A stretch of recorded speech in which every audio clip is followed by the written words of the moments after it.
whatever committee is probably, it wasn't the House Actions. And Remember, which is Rep. March. said they couldn't live on. They would all need And some then we've been doing all. people to work with this a little bit, and it helps with not just in service, they see me in certain ways. Otherwise, so if we can get them to, have an information basis. Not lobbying, you guys will put together something. I mean, there was an informational legislation from the committee which was just like the report, but something similar that would be more like, here's how we manage the basically, and here's what would happen in the state. Yeah, pretty much. Exactly, like the alternatives are not better. Yeah. Or glufosinate, a lot of them glufosinate instead. So, yeah, anyway, that's one thing that we're kind of gearing up for. We've heard from multiple people now, but this might come up, which usually means.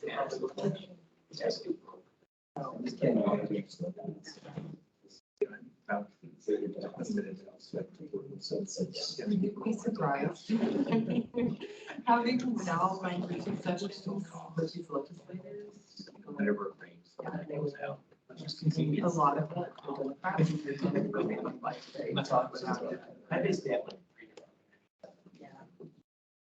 And like many of them, they don't even take meetings with me or we have a contract lobbyist that's working to this one is. They won't even talk to 10, 15 minutes. Because we're. So it makes it difficult because you gotta find ways in to educate us. If you can't get in, or if they think we don't know already.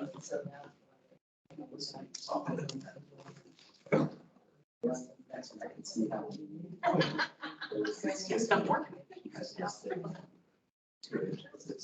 This is why. There are a few people attending. It's supposed to be, I don't know the person. I mean, we got Karen there. So. Guess I can look and see who's people. So yeah, that's kind of what I'll be doing like January through June. And there'll be other bills too, I'm sure. I think we're gonna see like Karen, so we don't know we got. a lot of groundwater issues like in the letter space that are being highlighted now. Where are you guys going this evening? We're going down to, Peter's Place. Down in Albany, if you go across the river, like Fort Bellis. Yeah, And right. I think first, it's right, going to be a where, you're in the bridge, and you're right there. It's right there. And you just not gonna be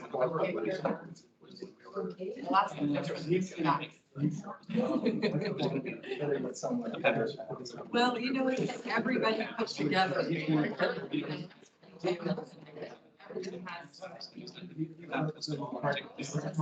Yeah, you gotta.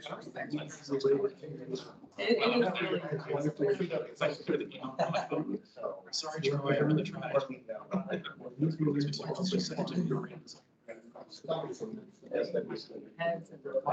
No way. For a lot of. So you gotta overlap where we can. Well, that's.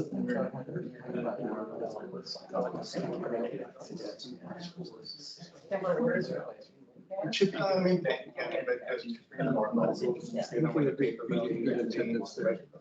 It's a neat place he has. Yeah, that's great. I've done kind of this place once before.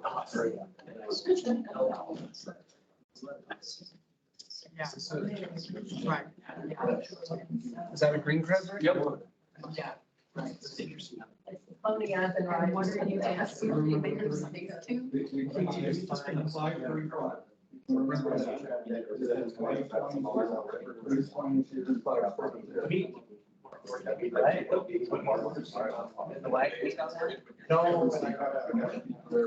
Right. And is that because you've got? Karen, can you hear me? Karen, Karen, is there a chat function on your deal? So it's like with label products. Yes, the chat's Okay, great. available to me. Oh. Okay, perfect. We were having issues with that on the EAP task force under my login, but hopefully that's fixed, so that's good. Thank you. Okay, it looks like Morgan is here too. What would you confuse them with? I mean, they're different. Is that the, People. the sound? Yeah, it's coming out of there. Yeah, and that will still up. And even when we had we got forward, people could not be more. There was a still scratch. Yeah. How do you, that's going, like, how's, or what is your goal? Like, do you feel like you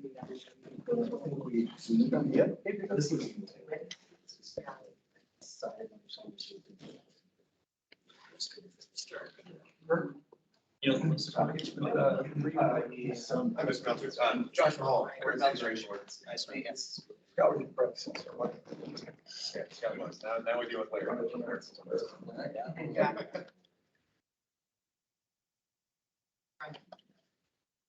Started, so we need to. Going to Peter's place, so it's not sure.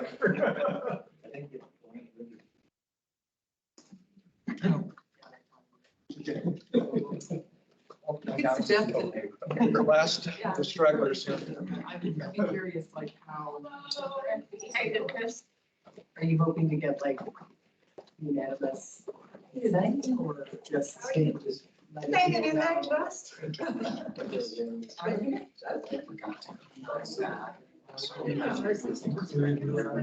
Everybody, We got plenty on. okay. Let's see here. So this is Rick Roller. Just help online. Yeah. I recognize these. Yeah. Could have. Thank you. Check station. Oh, the Utila one, that's a pretty good chance. I've done that. Run the road. Rick, I meant to tell you, we were at we're doing community. Oregon last week. I mean, you still like. By the check station, I never got to.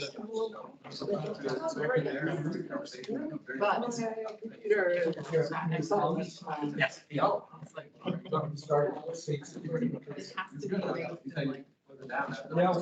today's the last day. There.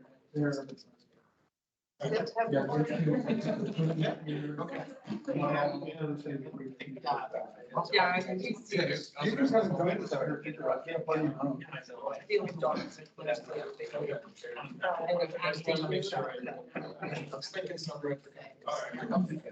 Yeah, might as well join us up here. All right, we'll get started here. We're a few minutes late. I apologize for all the changes to the agenda and moving things around. So a little bit confusing. Well, so welcome to the Oregon Invasive Species Council. We'll do introductions a little bit later, but I'd like to introduce you to our director, Kurt Mulcher. And to quote a few words, and then we'll introduce everybody. Thanks, Rick. Where do you want me to stand to facilitate? Can you see him online or? Oh, I see. Oh, there's the Yeah, one in the right here. corner. Yeah. I'll put my back to the camera. So I got a serious spotlight in my eyes there. Step forward a little bit. Thank you. 80. There you go. Well, I just wanted to welcome you here to the department's classroom, which hasn't gotten a lot of use over the last 2.5 years. It's getting more use now, and we're very thankful for that. So I wanted to welcome you here, and I know many of you, of course, in my career, run into you on various assignments or in other venues. But first, I wanted to thank you for what you're doing. And I know you're mostly volunteers, maybe a few of you like Rick are getting paid to be here. Patrick, I'm sure, is getting paid to be here. But, the department's mission is to protect and enhance Oregon's fish and wildlife and their habitats for the use and enjoyment of present and future generations. And invasive species are clearly a threat, and they have been for perhaps about a century now, and maybe a little less time than that. So what you do is just really important for us being able to achieve our mission. And I always reflect on a variety of invasive species and think how much better off we would have been if we'd never let that first person bring the nutria to the United States, all in the name of economic development. And I know one individual made a lot of money, but pyramid collapsed and then all the nutria got sent on the countryside. So now we're all paying the price. And And nutria were our worst problem. that's only one of That'd many. be really great. Only one of many, but it's just one that I think hopefully we have the foresight. I think we do have the foresight to at least keep intentional introductions at bay, but now we're dealing with the unintentional, these vectors that aren't necessarily intentional introductions. So I really appreciate all you do.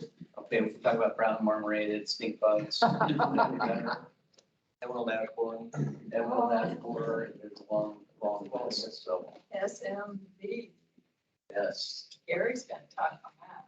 So anyway, yeah, small pests, that's right.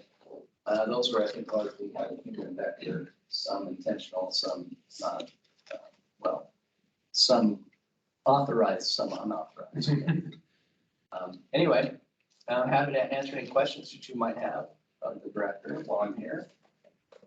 Been with the agency since 1985. I started as a temporary employee and worked my way up and been the director for the last 8 years.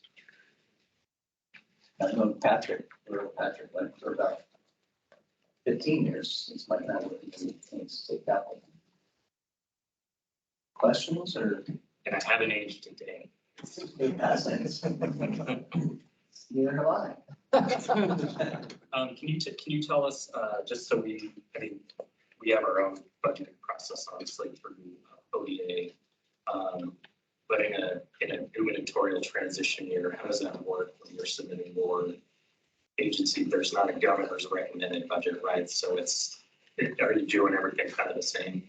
Well, that's really a good question, and thanks for asking it, Patrick. So we still submitted our agency request budget as is normal the standard procedure. We had to submit it in our case by, it was in early August. It was the end of August. The process is the same. So we're going through the normal budget development process right now. What's awkward about it is everyone we're going through that process with, or perhaps many, if not all the people we're going through that process with, may or may not be here on January 10th.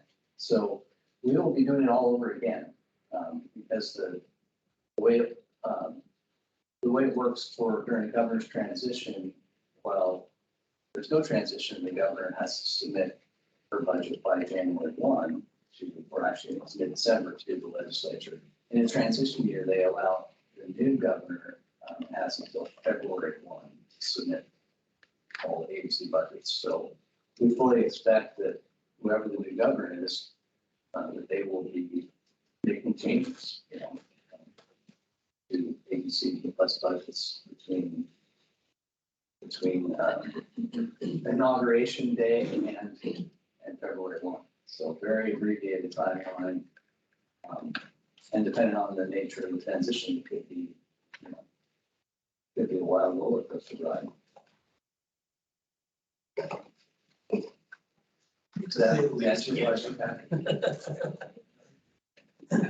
It's like, for me, it's about, it's like, have you all ever ridden a wooden roller coaster? Yeah. It's really painful, really jerky, but in the end, it comes to a stop and everybody gets off. And so we're on the wooden roller coaster here for the next couple of months. We'll all get off at some point. Other questions? All right. Are you doing introductions next? Yep.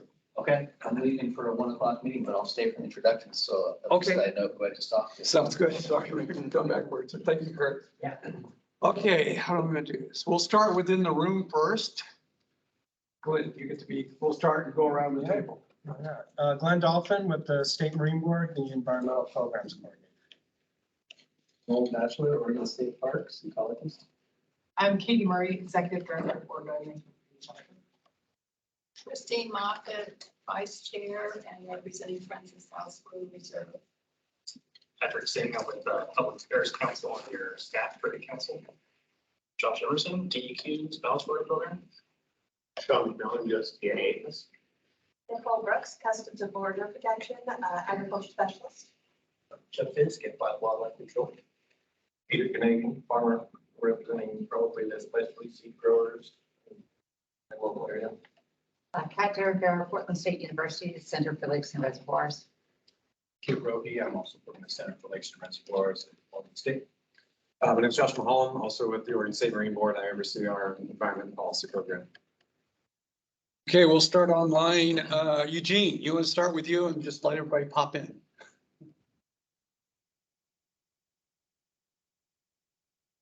Yeah, thanks, Rick. Eugene Weir, representing environmental organizations here in Southwest Oregon. Could you turn on your camera for a minute so we can see who you are, please?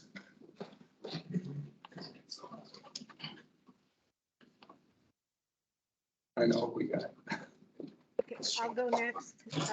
I'm Karen Ripley. I'm the representative of the U.S. Forest Service.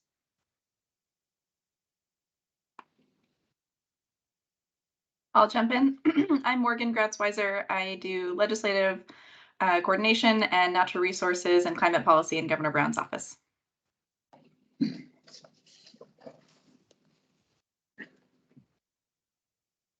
Alex, go ahead. Oh, sorry. Okay, So, Teresa. hey everyone, I'm Teresa Thome with the U.S. Fish and Wildlife Service. I'm our Regional Aquatic Invasive Species Coordinator for the Pacific region. I'll go now. I'm Alex Staunch of Mosaic Ecology, and I represent Multnomah, Washington, Clackamas, and Yamhill counties.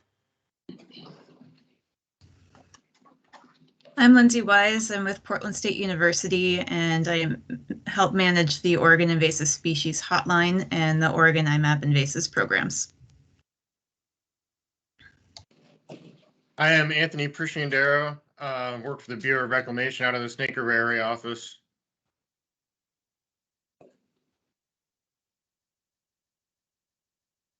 I'll jump in here. Matt Perolick, Port of Portland, natural resource ecologist with environmental operations.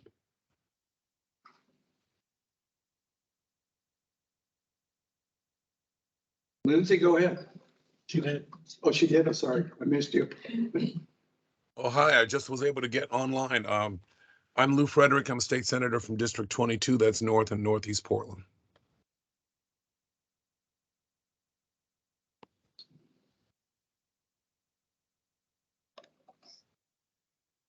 If you haven't spoke up, go ahead. I'm not sure. I lost track.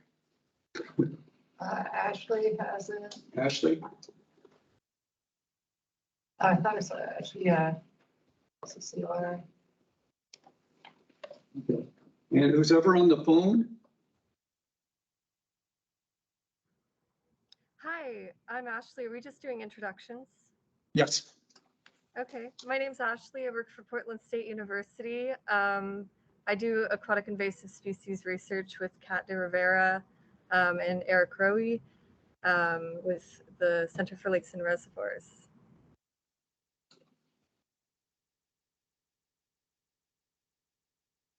Is there anything else I should say regarding Oh, that? you're fine. Thank you, Ashley. Okay, cool. Did we get everybody? Maybe? Did Kathy Pendergrass go? Hey, I'll speak up. My camera's not going to work in this platform. Sorry. Okay. I'm Kathy Pendergrass. I work for NRCS at their state office, so I work across the state of Oregon. My title is Plant Materials Specialist. I'm really of a botany wildlife background. Work on everything plant related. large group of plant people. We need more wildlife people. Anybody else that hasn't introduced themselves? All right. Thank you, guys.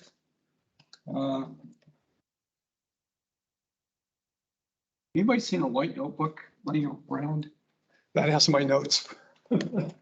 Oh, here it is. Never mind. It's one of those, I'll apologize. I'm not prepared.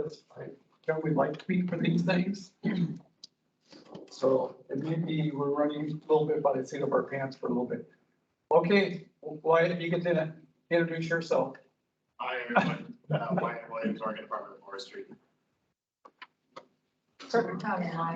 Yeah.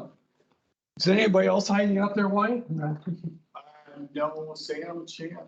Yeah, Sam Chan was out there. He was ahead of me though. Maybe I'll go try to find him. Yeah, there was at least one other person out there. Okay, we'll get him here. Okay, I guess I should introduce myself. I'm Rick Bodner. I'm with Oregon Department of Fish and Wildlife, the Invasive Species Wildlife Integrity Coordinator, and the current chair of the council. So a little logistics here.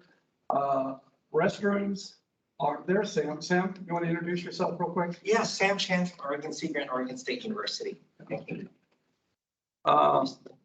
So restrooms are out the door, take a left, and then you're going to take a right from the hallway and just follow through those doors, and they're on the left. Before you hit the security doors, you hit the security door, you know you went too far and you need to take a left. And we'll get more information from Peter about how to get to his place for tonight towards the end of the meeting.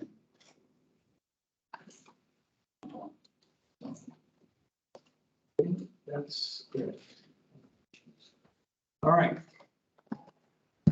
We'll get started then, get the business stuff done.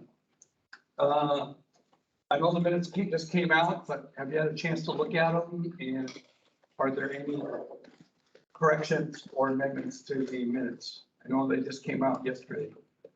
So they should be in your packet, correct? In the packet, yes. So And we we can- did do a new thing for those of you who have it electronically. We have links to the various documents, slides, and the video recording at the various timestamps. So hopefully it'll be a little bit more comprehensive in case folks want to deep dive into a certain area. Yeah. I'm thinking, if it's all right with the council here, we might put this off and let you guys take a look at it on your computer and just send me a message that looks okay or changes by maybe by Friday. That could be possible, give you guys more time. Because I know they just came out like yesterday. Is that okay with everybody? Okay, well, we won't make a formal motion or anything, so let's go with that. Okay, finance.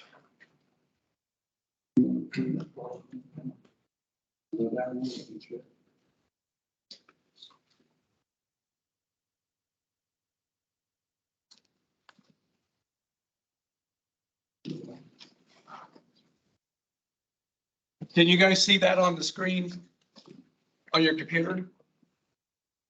I hope. Yes. Yes, Okay. I can see it. Okay, we'll quickly go over the budget. These will not match the numbers in your packet because your packet numbers are from August 30th. This I got this morning from Roberta, so I added it to it and I cut a lot of stuff out. So basically, in the first category is our carryover from the biennium. And the next is how much we received for the biennium, what we spent. So currently for the rest of the biennium, we have a little over $111,000. And the biennium ends June 30th of 23. So we're not bad. And then on the emergency fund, again, we had a carryover. We do get interest off of that. And we do have some expenditures, but where our current balance is $53,400 for our emergency account. We have a couple of grants We have a BLM grant, was for 20,000. We've spent a little over 5,000 on it. So we have 14, but we have to have that spent out by December 31st. That's a 22. So we'll be moving some expenditures over to there because it's a pretty general grant that we can use it for a lot of uses. U.S. Forest Service, we had a 50,000 grant. We've been using a little bit of that, but that doesn't expire until 2024.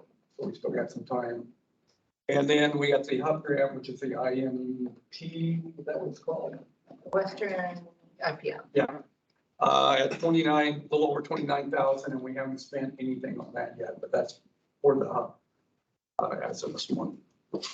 So if you go into your minutes in more detail, I just picked up the highlights because can't look at all those details and figure things out. So if we have 111,000 now, and that must be spent by June 30th, 23, does that mean that we can carry some over or not?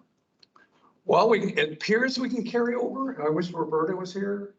She could answer me, but if I understand correctly, and I'm going to put that we carry over, but that doesn't get added to our budget. It gets deducted. So we have like a $200,000 budget, and we carry over 20,000. Now we have 180 that funds that will come into it. But that makes sense. Is there any flexibility that that money can be put into, say, education grants or the emergency account? Probably not, because it's on the biennium, it has to be spent out. You can't, like education account.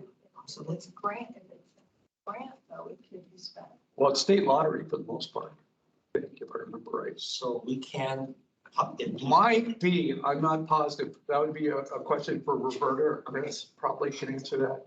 I don't know exactly how, I work on my budget. I don't know how that works, but when you get these bigger ones, they kind of, I glaze over fairly quickly. We don't have anybody from ODA at the meeting today. I don't see Chris. Chris said that she'd come at some point, Yeah. briefly, but she is pretty scheduled for the. So you can probably, I don't know if you answers that, balance of 111, that's all lottery funds? Or does that include the grants? That does not include the grants. The grants are separate. Because the federal grants can carry over, like. Some of them, like the BLM, we're about done with that. Yeah. But US Forest Service, goes to 24. Are we drawing out of, obviously, lottery, not the Forest Service? Because it looks like we drew out 16 from the Forest Service. They draw some out ever so often. Now, if you remember before, how do I put this? It was kind of our savings account that we wait till the very end instead of spend it out during the process. And Christine might help me more with this on the budget because for some reason, they wanted to spend our lottery fund or our regular budget and hold the grant beside out. And then at the last minute, we had to shove it in real quick so we get rid of it. And we've been trying, I don't know, I can't speak for Tori and Christine earlier, but before when I was chair, we were trying to spend a certain segment down every year. So when the grant period was over, we'd be zero out. And I assume that's the same way, Christine, with you and Troy, we're trying to do? Okay. Which was different than we've kind of operated in the last almost 20 years. So do you think the 111 we'll spend it down by June 30? I bet we'll have carryover, but we're meeting in life this year. So maybe, we had 2 years of not meeting basically, so we saved a bunch of money. Sam, go ahead. Rick, I remember before the pandemic, when we actually decided on the outreach education grant, ODA said they needed about 4 months to actually award the grants and manage that. So if we have any hopes of actually funding outreach education, it's got to be done by February of 23. It gives us about 3 months, 3.5. That might be good, something to review those and assume that we're going to have some carryover. So we might be able to award it because, and they'd have to be, the money would have to be accepted and everything before June 30th. So we might be able to do something like that, if that what the council would like to look at. We may have to prioritize, what who do we give the grants to? Instead of, we may have 10 grants, but we only say we'll have 20,000 carryover. How do we allocate it? But I think that's reasonable. I don't know what council, go ahead. Do we know how much is encumbered? What's that? Do we know how much is encumbered in addition to expenditures for the contract for coordinators? Yeah, we know how much should be coming, but I don't know off the top of my head what that Any figure other is. encumbrances for like June meetings or? So the June meeting is going to be east side. and East side. The awards ceremony. That's right.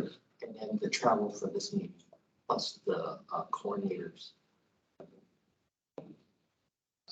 So we can do a better projection and then maybe have a clue that how much carryover we're assuming we're gonna have, because I'm governor, I want to zero it out. So I don't have to turn anything back.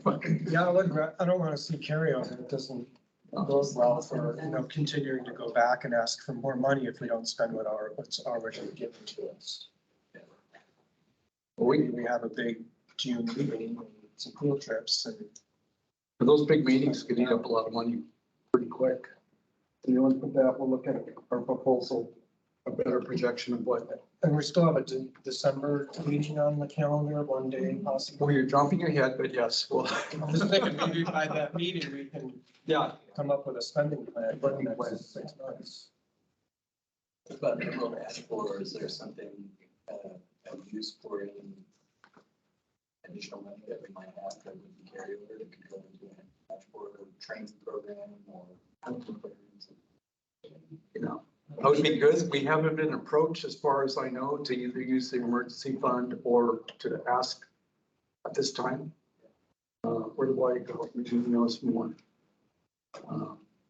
But I'm kind of I've been personally been expecting them to come and ask for emergency funds.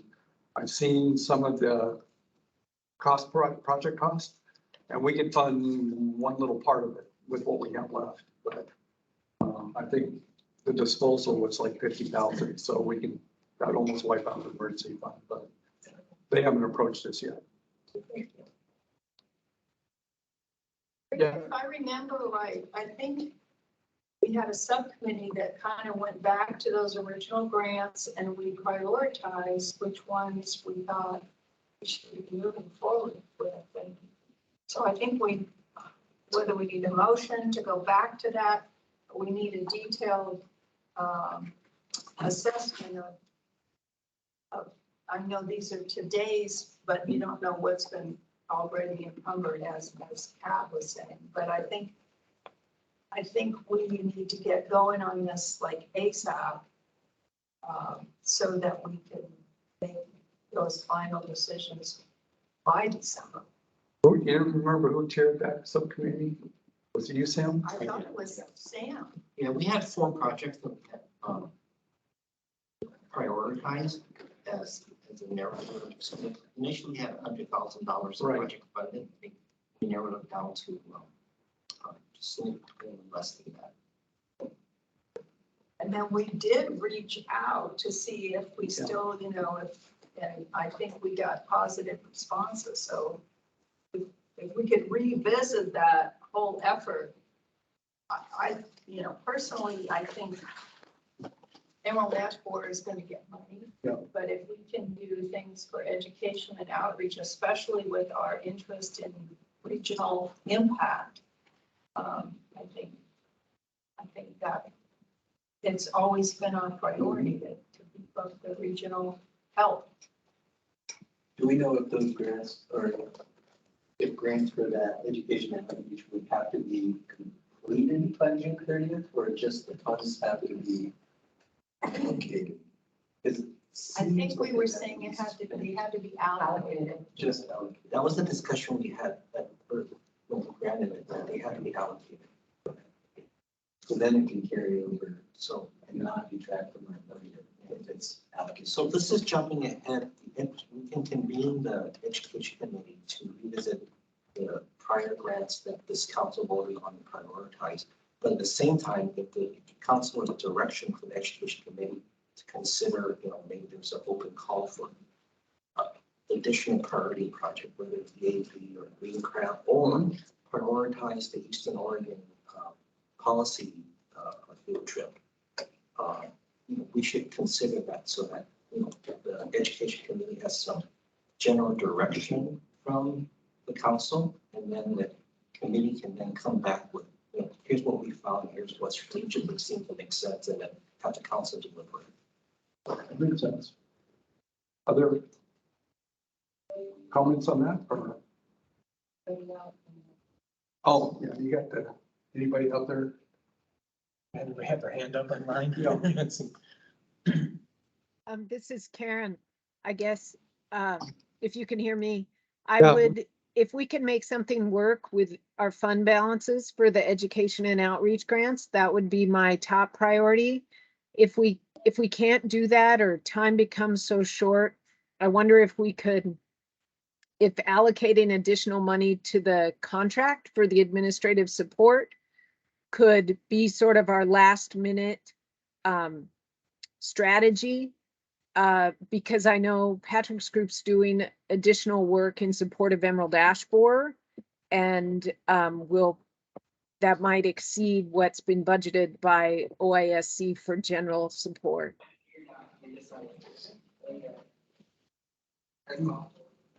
Good, thank you, Karen. Other comments? Can I ask a question about Sure. the emergency fund? Sure. Is that also, where does that funding come from? Is that part of the biennial? No, it originally came from the AT&T funds back 15 years ago, Sam, 10? It was a long time ago. Yeah, our terrain vehicle trust. Fund. Yeah, and it was originally, we had $35,000. Nope, 350. 350, okay. In the account. And that's what's remaining from that. It's never been reallocated. We've asked before that more funding be put in. And our original ask was $5 million, wasn't it, Sam? For that. So that's what's left. And over the years, we've used it sparingly in the sense, of course, we haven't had a lot of people maybe know about it and petition the council to use those funds. We've used it for European. Yeah, thank you. And oh man, I am space cadet today. I'm sorry. Well, Japanese beetle. Japanese beetles. We did a little bit with the tunicate. Tunicates. Apple maggots. And we've done 4 projects. It's been ODA projects on insects, I think. For the most part.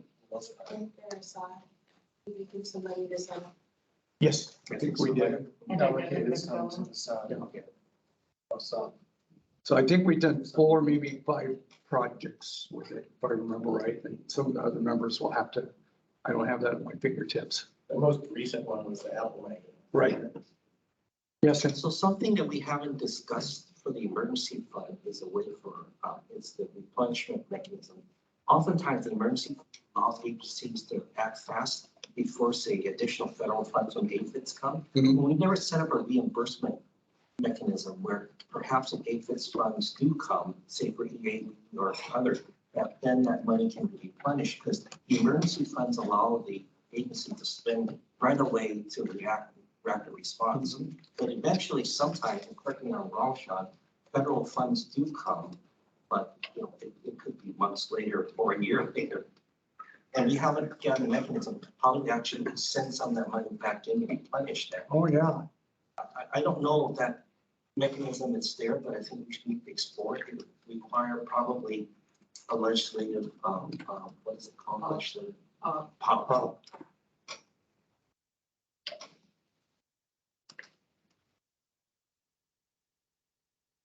Yeah, well, I'll have to look at the emergency fund. There may be already something there that we just never tried.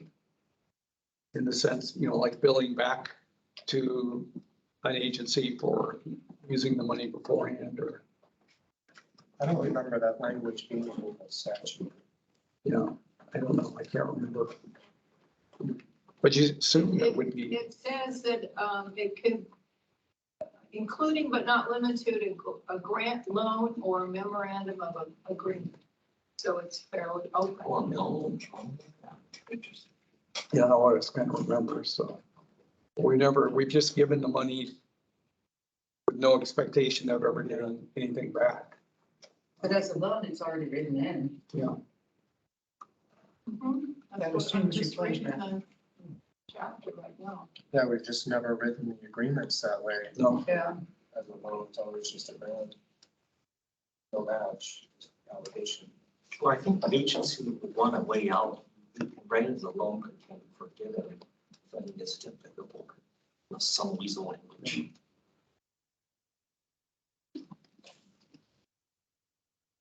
An ODA doesn't have a legislative concept for replenishment this session. Not that I've heard of, yeah. Let's see, we can get Senator Frederick or somebody to throw something for us.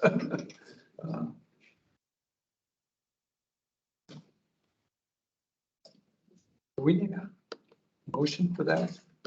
No, I don't think so. That's just discussion. Speak up, everybody. I'm sorry, I'm thinking out loud. That's very dangerous. What if I'm thinking out loud? I don't think so. Okay, thank you. Any other discussion? I mean, we jumped into an emergency account, so we might as well just move into that. Other discussion, because I like the concept of getting replenished that way. We haven't looked at, billing people or loaning, I guess is a better term, not billing. Because we haven't had much luck in 10 years getting anything replenished. We tried before, and we put together a top and it was, it never went anywhere. They've tried, and they've also tried various other methods, like the percentage of some of the taxes, like we did it was Mark Sitzma and Sam, were you part of that? And Dan, that were trying to figure out other options for funding, like the hotel tax, we had a small percentage, gas tax, and that just was more like a lead balloon. ODOT did not like. No, they didn't like that at all. So we've looked at that, but it may be time that was a long time ago. Maybe time to revisit that and see what we can do. That We was, finished the request that Karen had. oh, I'm sorry, Karen. Follow-up. Yeah, Karen, would you remind me of your request? I'm sorry. My idea was that if it comes down to the last minute, could the funds be obligated to the contract with our administrative support, Patrick's group?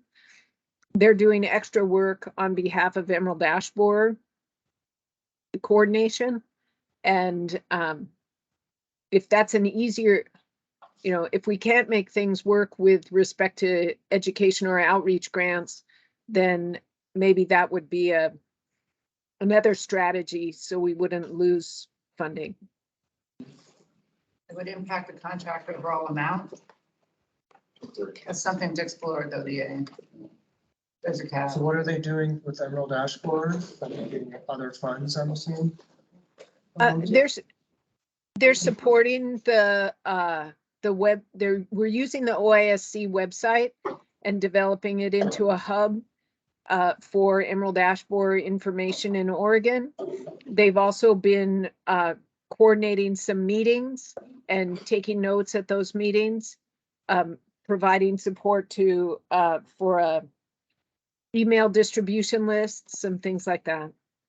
Where's that funding currently coming from? Right now, it's their regular budget as the OISC support, and the Forest Service is ready to backfill that if necessary, and is willing to backfill that, period. But if we have this other funding that would be lost otherwise, it seems like that would be a high priority. The Forest Service is still, make everybody right.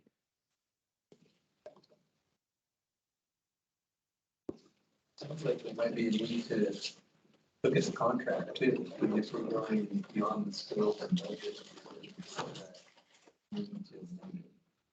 Cover the increases in budget.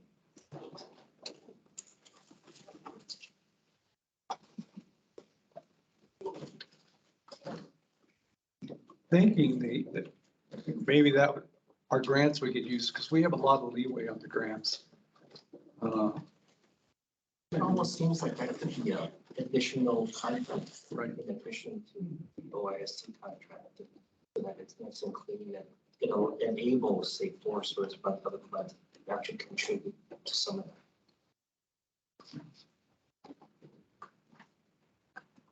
I think the current language in the Forest Service, in the existing Forest Service grant is to support the administrative costs of conducting meetings. It's included among those deliverables.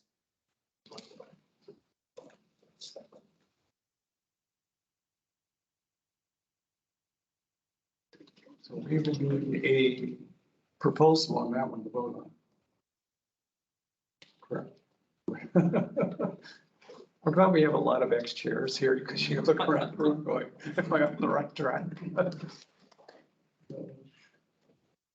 Seems to me that there's some stuff to figure out with the contract before we can vote on it. Yeah, I think so. Yeah, that's what I was kind of alluding to earlier. If we still do that December, meeting, maybe we make that like a decision meeting, some good proposals that come forward over the next 6 weeks. Yeah, I'll move that we form a subcommittee to look at what the options are and the prioritization of that. But I think it needs to be a very short turnaround where we get an accounting of where we're really at and what the possibilities are. So I don't know whether that could be the executive board could work on that, or would we need a subcommittee? But I think we need to have a subgroup, work out the details and the risks and almost a decision tree kind of approach to the deadline that we're facing. And also for the EAB working group to really determine strategically where is the council's major role in this, so that we can have that role identified. And then we know what that task would be. And tomorrow we have a presentation from that group, right? Yeah. Looks like it's for an hour, so it's a good amount of time to talk with them about, like we're saying, some strategies and workflows and. Yeah, we move that to tomorrow's discussion as part of it. And the Forest Service is footing such a large part of that bill that obviously want to hear what the Forest Service sees as an outcome from this as well.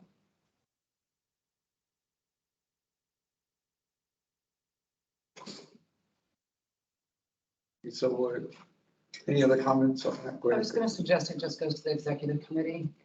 I think that's a good idea. Everybody agree? People online, you agree with that it goes to the executive committee? Patrick, you gonna tell me if we're getting hands down or?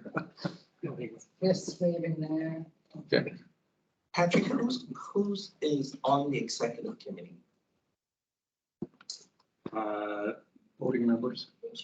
No, No. it changed. Committee chairs. It's chairs and the previous council, committee chairs and council chair.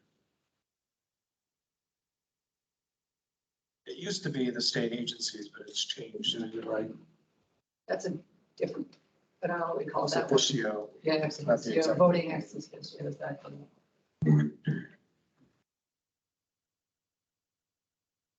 I was suggesting the executive committee because we already have meetings on schedule and this is like, gotta get it going. And it means that there's discussion across all the committees. Okay. Is that the notes for next meeting? We can look at that. Okay, any other, where are we at? Any more discussion on that one? Yeah. Okay. You guys get to hear me talk way too much. That's good. So we dealt with that. Yeah. What's that? You're doing great. No, you're good. The legislative concept. This will tie into one proposal I have later, but when we changed the makeup of the council, to the ex official members and 10 voting members. They, 8 of those new term limits came in all at once. So we used to have staggered where we have half would go off 1 year and half would come on, and so we were staggered. Now, under the way the new system just turned out, only 2 go off and the other 8 remain. So we'd have a large turnover all at once if we follow things. So I guess and this would be a legislative concept because it'd have to change there. I would suggest, one suggestion is that we pick 5 of the term and add an extra year on there. So we can get back into the flow that every other year half will come off, half will go back on.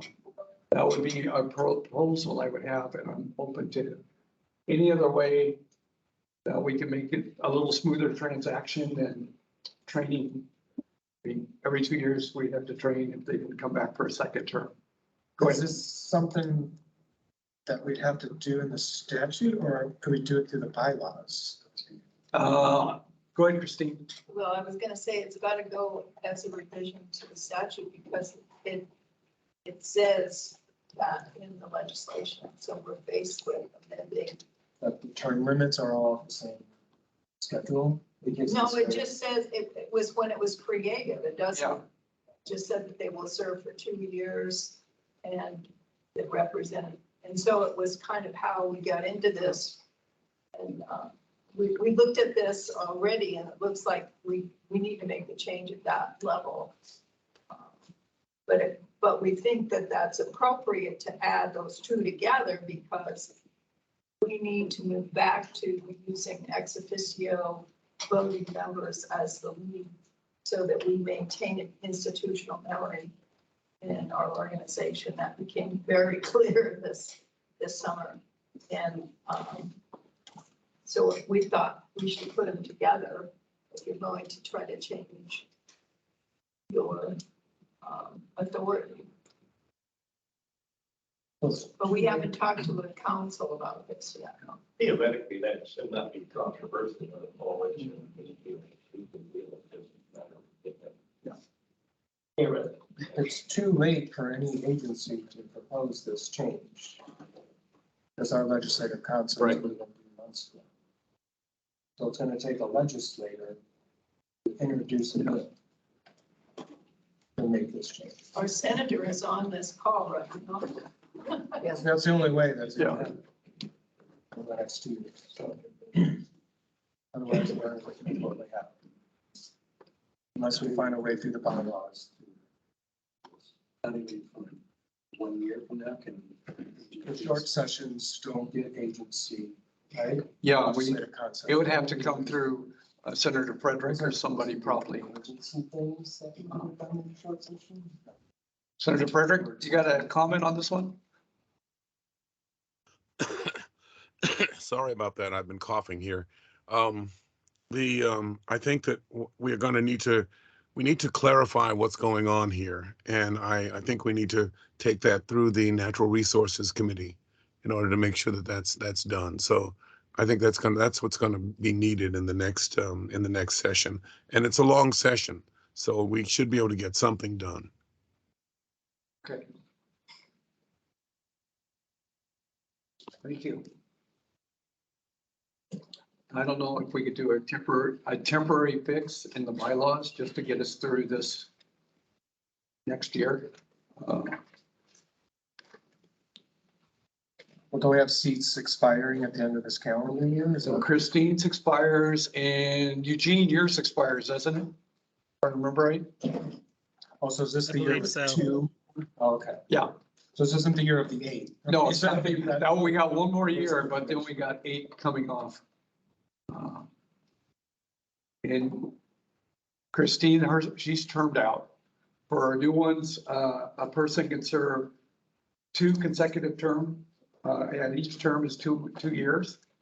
But then after their second round, they have to stay off the council for a year as a member. I mean, they hopefully will still be involved in everything, but they're off for a year before they can apply or be nominated for a position with the council. So we're running into that. And before it worked out really well, we had half and half each year.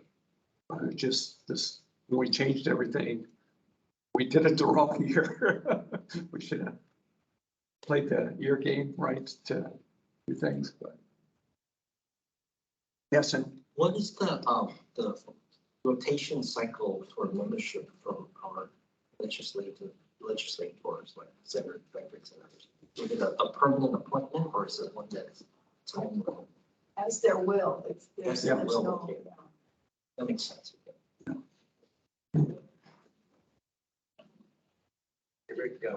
Oh, go ahead, Jeff. In my personal seat case, I was nominated like midterm, basically replacement, and then now for a full term presumably. Is that different? Would that be 2 consecutive terms or just one? I don't know. I think in the past that's been 2 consecutive terms, but that would be a great option for Andy to do the extra year that we're asking for, right? Yeah. Because it wasn't you as an organization until. Right. That might be something in maybe the bylaws. Yeah, we should put that in the bylaws. Yeah. So that's clear. I don't think it's clear how that works, because the same thing would be in Troy's case now. I mean, he's not with us anymore, but his seat is still open. And we'll. And you do by midterm or full season. It's a good question. I'll ask an amateur question since I'm. Sure, go for it. I'm still very new at this. Can 3 of the 8 resign? And then just reapply? Is that even allowed? I like the out of the box. You know, sorry, Josh, once you're on the council, you're on for life. It's like that's all California. Yeah. Yeah, process involved in that. I mean, technically that would. I think that would work. But then, you know, which 3 do you go? You. Or, I don't know. Any from virtual, you guys have any comments or thoughts on this? I'm sorry, my back's to you, so I forget you're there sometimes. Anybody back? No, okay. Huh, we got 2 options on the table, change the legislator or 3 people have to resign.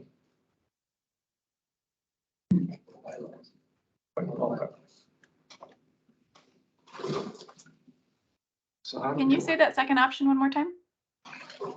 Well, we had a new one that put on the table and none of us thought about it, that 3 of the term limits could resign early. And then that would open up the rotation properly. And reapply, did I say it right, Josh? Yeah, and then Sure. And didn't you have one where you could serve 2 full terms and a part of another term if you were appointed for a partial term, you'd still be eligible to serve 2 full. Did you hear that? Language is in there. Yes, thank you. Okay. No questions. But I think we had to put that language in the bylaws. We probably could do that. It sounds like we have some potential solutions in the bylaws, but that also seems a little waffly. And Senator Frederick has offered that, you know, he'd be willing to work more. If we work through the concept with him, he'd be willing to take it forward. And so I think that's more an ideal strategy and appreciate that offer of attention. Although I don't have any false ideas how easy it is to pass even simple legislation when the legislature is so busy. This is not an unusual situation in terms of committees, commissions, boards, et cetera. There's certainly language that could be pulled and put into your bylaws. I'm not sure that we need to go through a whole legislative process to do it, but I think we could if you're able to put something in your bylaws, we can simply approve that particular approach rather than trying to go through a whole hearing kind of setup there. So again, this is not an unusual committee organizational system at all. So are you saying that that would be the easiest thing is if we put it in the bylaws and then brought it, and then you could bring it to the legislature? Exactly. Thank you. Thank you.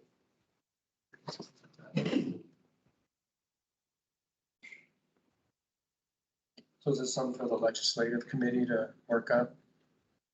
I would think so. Well, the bylaw, well, I think they need to work together. Yeah, maybe on this one. Yeah. Patrick, who's our chair of each? I forgot. The governance committee. Yeah, so that would be. Oh, the governance committee, yeah, not the bylaws committee. The governance committee is the vice chair, isn't it? Vice chair, yeah. And then the Legislative.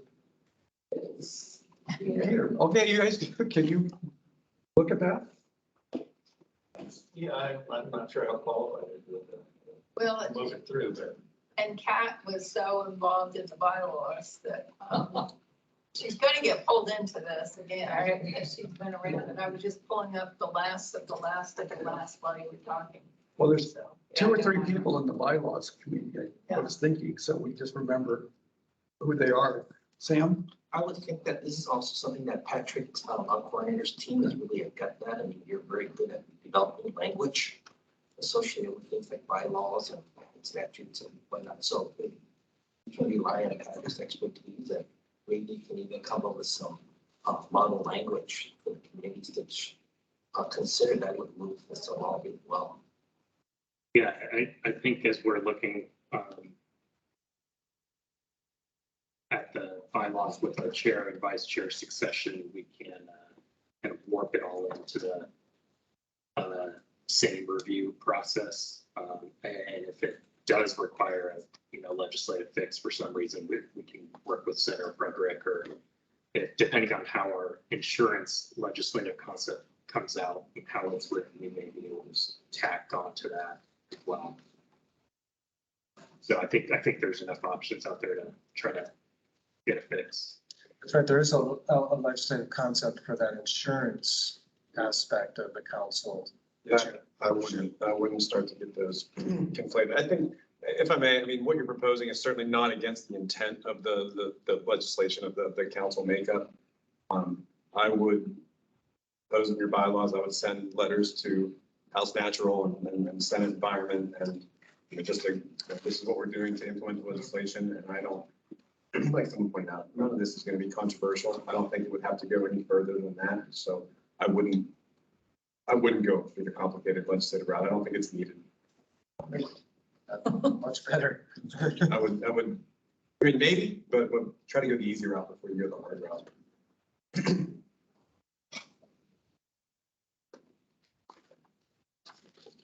Patrick, would you mind putting up the chat window? I'm wondering if there's some chat coming through some of the participants. Not at the moment, no.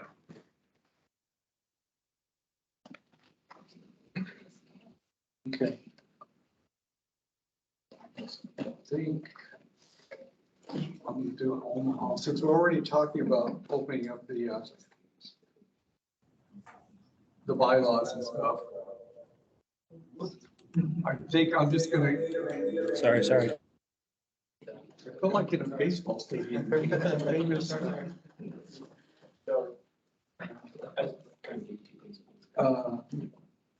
I'll go ahead and move in a proposal that I have for our chair and vice chair, since it's kind of the same, which none of you guys have seen yet, but thank you.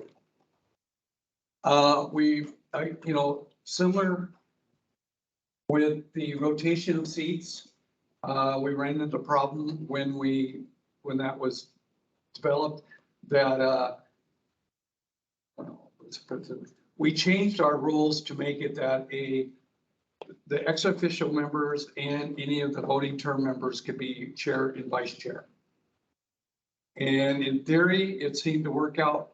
It would work out, But in reality, we run against the term limit thing working where if their vice chair, their second year, and they don't come back to the second, because generally the vice chair moves into the chair position. I think that's what we had discussed earlier. Yeah, and when we have term members and their term runs out, then we're in the scramble to who's chair, who's vice chair, and it just gets very difficult. So I'm proposing, you want to click to the next slide for me? Back in 2014, this was the agreed upon rotation. It went back clear to 2005, and you can see it ended in 2019, and we changed things in 2020, I think. So that was the agreed rotation. You want to pop the next one for me, Patrick? This one actually happened going back to 2011. And before the rotation was that one agency would be the vice chair, the other agency would be the chair, and then the next year, the vice chair would move up to the chair, and you did this kind of rotation through the system. So that's how actual, it's fairly close to what we agreed upon in 2014. I was really amazed when we looked at it. We had some problems, somebody left right when they were becoming chair, and we kind of moved things around still, but it gave us a structure to try to figure out the next progression. So my proposal, you want to click the next slide, is that we go back to that rotation. But the other thing, we wouldn't use the term limit group. That sounds really bad, term limit group. I don't like that, but the seats. And we're talking about we'd have a chair, a vice chair through the ex officio members, and then add a vice chair through the seated, so they can help plan, council meetings, be on, the committees, and work in conjunction. Now, granted, that vice chair would never migrate to the chair in this sense, in this rotation.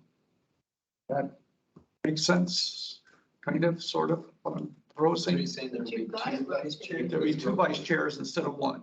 One from the ex officio, so we stay with this rotation. You get the experience being a vice chair, and then you move into the chair. But I could see the other vice chair, especially helping out with setting up agendas for our meetings, setting up what is important from their look at, as they look at things, because most of them aren't government agencies. So I think they could be a real benefit to assist in this council and give us more input. They just would say a vice chair, and they could, perform the functions of a chair when necessary. That would not limit them, that they could not run a meeting or anything. So Yes. what you're proposing is to have a chair and two vice chairs. Right. One vice chair being a non-ex official member, and the other being an ex official member. And that would allow, the broader representation expertise. You say it so much better than I did, Sam. Thank you. So does the non-ex official vice chair eventually rotate into the chair or not? They would not. They would not. Okay. Yeah. All right. Got it. Right. They would not rotate into it, but they have the similar function as a vice chair in other ways. Mainly, I'm more for their input. Chuck, for that. Would that impact term limits? No. Speaking about earlier. As a vice chair, if you go off at the end of the year, it wouldn't be that. So it's independent. I guess the question better stated is it independent or concurrent? Concurrent, I think. So for example, my particular seat, if I were to become vice chair, but I turned out. Oh, I see what you're saying. If I turned out on both positions. Yeah, you would term out on both positions. But you're saying, in year two, you're serving your second year. So you would term out and then you're nominated as a vice chair. Would you move into the third year? Yeah. Yeah. But if you're in your fourth year, you're done. Yeah. Yeah, I see what you're. Just have to be cognizant of Yeah. that. Step up to the position.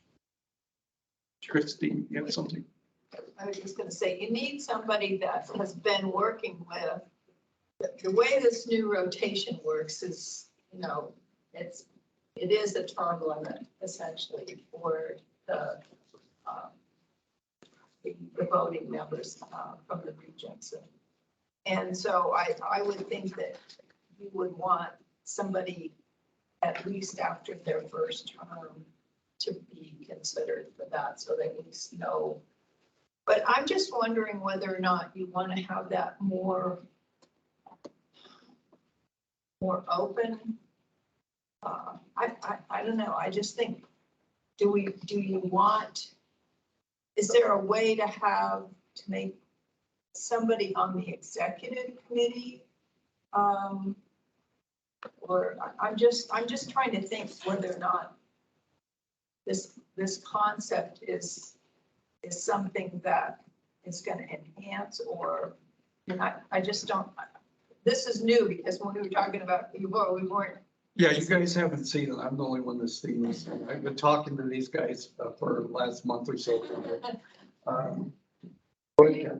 you thinking about equitability, or are you thinking about line of succession if someone steps out of, for example, when Ryan moved up to the position and Josh came in, it's an awkward time for Josh to become chair if he's new to the council, right? No, I think for the ex officio voting members, I think that's good. You've got the institution. I mean, I remember when Ryan, I mean, you were at several meetings before you were given the hat, you know. So I think that works well. I'm just thinking of the voting members from at large, essentially, from these regions and the designated areas. Maybe make that something, to make that so formal that they come in, you know, on the second, it just seems like that maybe you don't want to put strings on that and just let it be organic.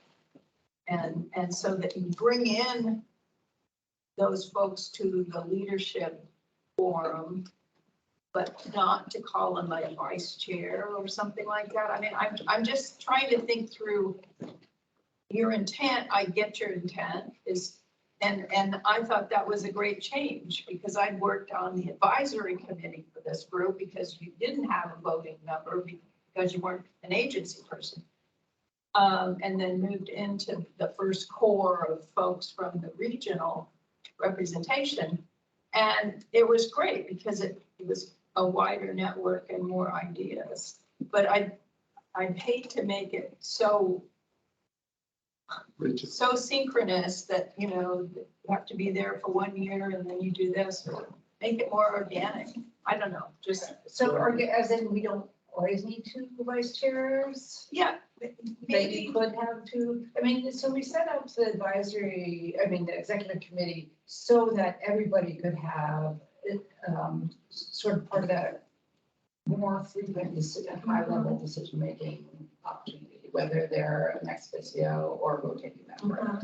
And so you're saying that that's kind of captures what we're after already. And then if we see a good option for it, we could just go up to 2 vice chairs. Well, and those folks can be committee chairs. Yeah. You know, I mean, and they are frequently. So I guess I'm very simple. Yeah, and I just think that to make it less structured, and I don't know whether, I'm just reacting, having sat on all sides of that fence. And I was thinking of something different, although I'm not saying I don't like that, because where we may end up. But if we had 2 vice chairs at the same time, it means anyone could be chair, really. Because what we really want to avoid is the situation where the chair leaves and the vice chair is getting terminated out, and then that leaves a vacuum. In this case, you were willing to step up, which is great. But if we always had a vice chair from this rotation and a second vice chair, then if something happened with the chair, there's always someone permanent who can step into it. Right. So that would be another way to, like, if we did the double vice chair option, then anyone can be chair because there's always a backup. So that's another way to go with it. So this rotation wouldn't strictly be followed for the chair. And yeah, that's what I'm saying. It wouldn't be followed for the chair, if the chair had to actually have to leave the position, let's say they change their employment, like in, Ryan's case. Should have more in the legislative role. Or in Troy's case. Troy's case, he left, right? Yeah. I just thought it was too dangerous. Especially if the vice chair is relatively inexperienced. I mean, that's a nice thing of having the chair be a member is most of us have been on the council for at least 4 or 5 years before we're chair. And rotating people don't have that option. It's kind of like the vice president never expects to be the president, but sometimes things happen and you end up being the president. Again, there's 2 vice chairs, and one is always an ex officio voting member, then it works out. Maybe one question that poses that is to our not ex officio members. Does it make a difference for you in terms of your work, your career, if you were called the vice chair or not? I mean, if it doesn't make a difference, I think the vice chair designation is important for a non ex officio. I think just having one of us public members that on the executive.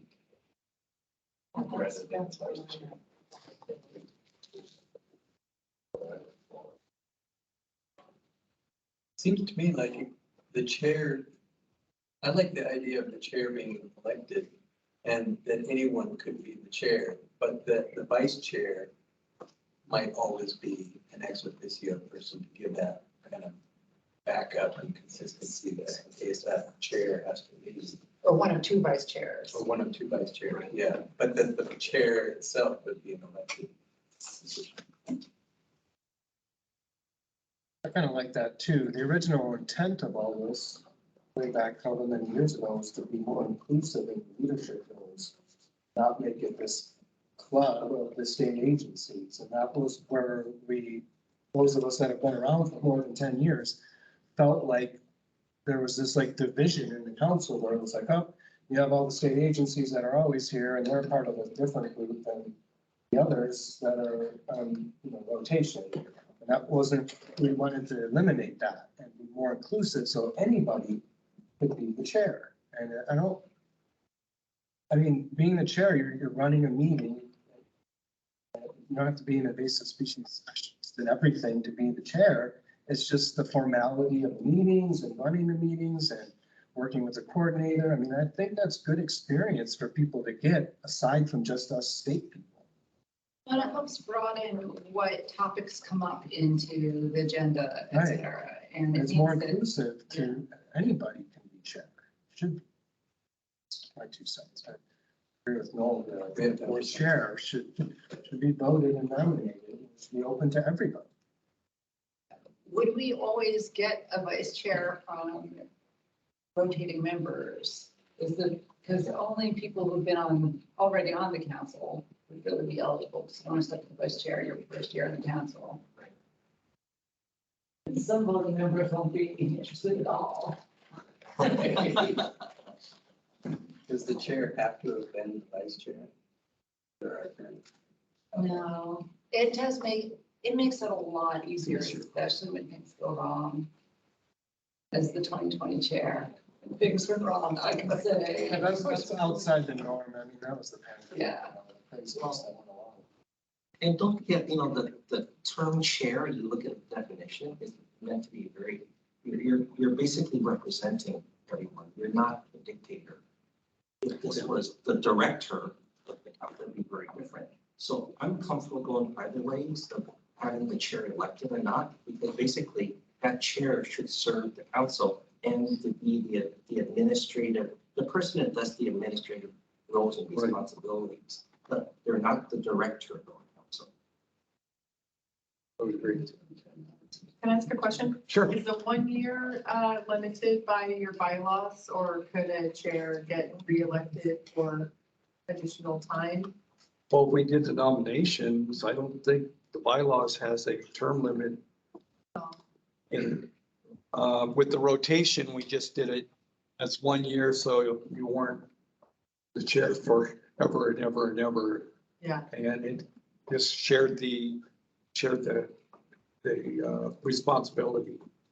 So that's, and Sam was here before that, so I think that's the reason we did that rotation.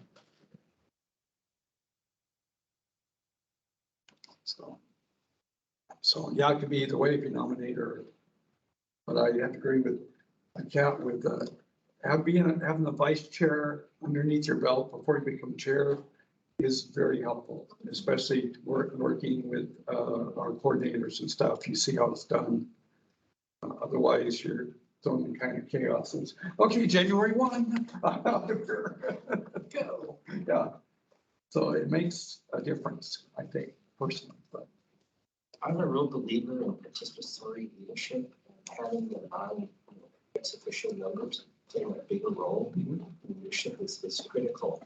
And I think we can actually elevate the status and roles of the vice chairs in that, asserting our need. My main concern about having the elected chair is that we end up with a situation like what we had recently where, yeah, no one wants it. Yeah, well, you can always fall back on this type of system if nobody wants it. well, that does make it nice in the sense for HC. I know in so many years, I'm going to be the chair and vice chair, so you can kind of plan. Now, granted, things come up, you leave the agency, and we have made adjustments where we just skip a year and they move down. So that has been done, but it just makes it much, what's coming. Isn't it easier to get approval from the agencies to be chair if it's like, this is the rotation, it's my turn, I have to do it, then I'm elected to do it and I could have said no? Probably. If I remember right, we were trying to get away from that, Kat, where he's like, oh, you're expected whether you want it or not. It was more like, let's get people to want to be the chair. I mean, it just kind of blows me away that nobody wants to be the chair. Troy did. Troy really wanted to. Yeah, but besides Troy, there was nobody, nobody else wanted to. And all of us sweet people that have been around for 10, not everybody's been around for 10 years or more, me, Rick and Sam, we're like, it's time for other people to have this opportunity. And thankfully, we had Kat. That's why we changed it. Kat stepped in twice, yeah. Actually, 3 times. Yeah, you got stuck in an unfortunate situation, but it's just, we wanted to open it up and get people interested in being the chair, and it just seemed like nobody's interested. So it's not. Go ahead, Christine. Well, I've been on all sides of that fence, and I really think it's risky. If you look at how we're reaching out, there's certainly the group that the hat that I wear from Friends of South Sleep. We have very limited capacity in that group.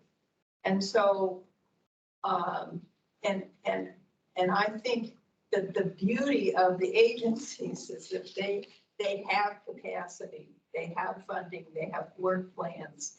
I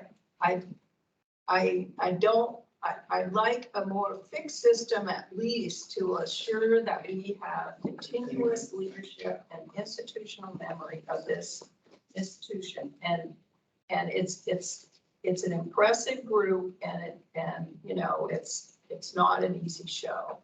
And I think it was difficult for Troy because he didn't have a suite of people around him to figure out. I mean, it was not an easy push. And I am a perennial idealist.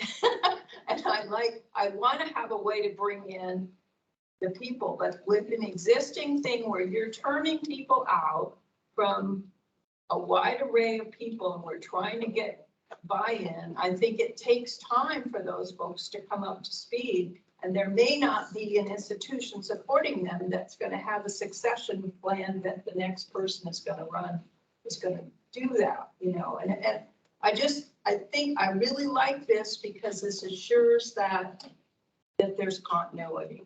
And so I really speak passionately for that because this organization is really important and combining COVID with this implosion of leadership has been really difficult for us. And we have a whole lot of stuff on our agenda. So I think there needs to be good representation, but I still go back to say, bring people into the executive committee where they can learn and contribute and have a more open, less fixed role for our term limited folks. Encourage them, but let's not give the leadership entirely over to that because I think it's too fragile. So you're in favor of this? I'm in favor of this, yes. But with just one vice chair. But with just one, and some way to bring in the ad hoc, make it as dynamic. Maybe it's two people that you bring in because they have different expertise or something. Make it more open to bring those people in that are going to be important. But I think if you give up this, you're going to lose, and you're also going to lose the momentum with those agencies. This is an important buy-in for those agencies. And I know, UNC grants somewhat different because you have a wealth of folks in the pipeline. So I've heard executive voting, ex officio voting members say, we want to make it inclusive, and rotating folks say, we don't need that. So I'm just wondering if, like, the people online also were in that same boat. Like, is there anything aside from that? Because I feel like if everyone who's rotating feels like that's unnecessary, and Christine just made some great points there, that maybe that's what we should go with.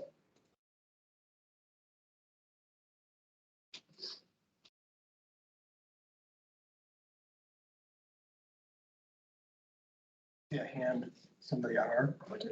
Yeah. Go ahead, Robin. Hey, sorry for lurking there. That's all right. I put some notes in the chat. Rating's comment that having the agencies in the bylaws as potential chairs is a great way to get them on board. The other questions for consideration I have that I do not have answers to are we need to think about what roles are given to the vice chair in the bylaws. Example, for example, some of the committee chairs. Burden often then falls on the council support coordinator. And then lastly, does the chair or agency, or does the chair, whether or not they're in an agency or not, have the budget to support the amount of time they're going to spend as chair, which I know can be quite considerable for depending on what just happens to be happening in the world of invasive species. So just questions for consideration, and that's it. Thank you, Robin. Well, that's a good point. I mean, it's even more volunteer or being on the council for non-ex officio members or rotating members. That's even more unfair to ask them to serve as chair. I have one thought. There's not a paid job. Half of them are jobs and other half are volunteers.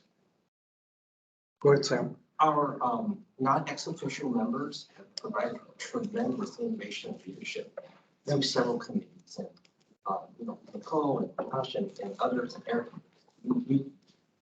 In terms of the information species hubs, that's clearly been driven by our non-ex official member. You can see the innovation there. And so one thought I have, and same thing with communications with Karen's leadership. One thought I have is that maybe all the chairs of the working committees actually we emphasize not ex official member, but have an ex official member, like the vice chair of that committee, so that there is that continuity. But the leadership of those committees is usually led by or run by a non-ex official member. I'm not sure that's a bylaw change or requires anything higher up, but I really been impressed with the work that have been led by non-ex official members. And that's in a non-vice chair or chair role. And I think that's where some, our members feel most comfortable initially. I think that's a good alternative, Sam, is to have the chair of all the committees be rotating seats. As vice chair on those committees, as one of us. That might be a good alternative. So you're, I'm not understanding you again. I was just talking about the committees. Oh, for committees, not for the No. meeting. Okay, that's what I was trying to figure out how to move to them. Okay. All right. Any other discussion on this? We got a couple proposals on the table. I'm not sure. You want, Do you want a motion? we need a motion and we got a couple proposals. One we had to accept as that chart was showed as a rotation. I think I wrote it down on the next one. Go ahead and click one slide. So I broke it down to this for that proposal, but now we have one proposal on the table.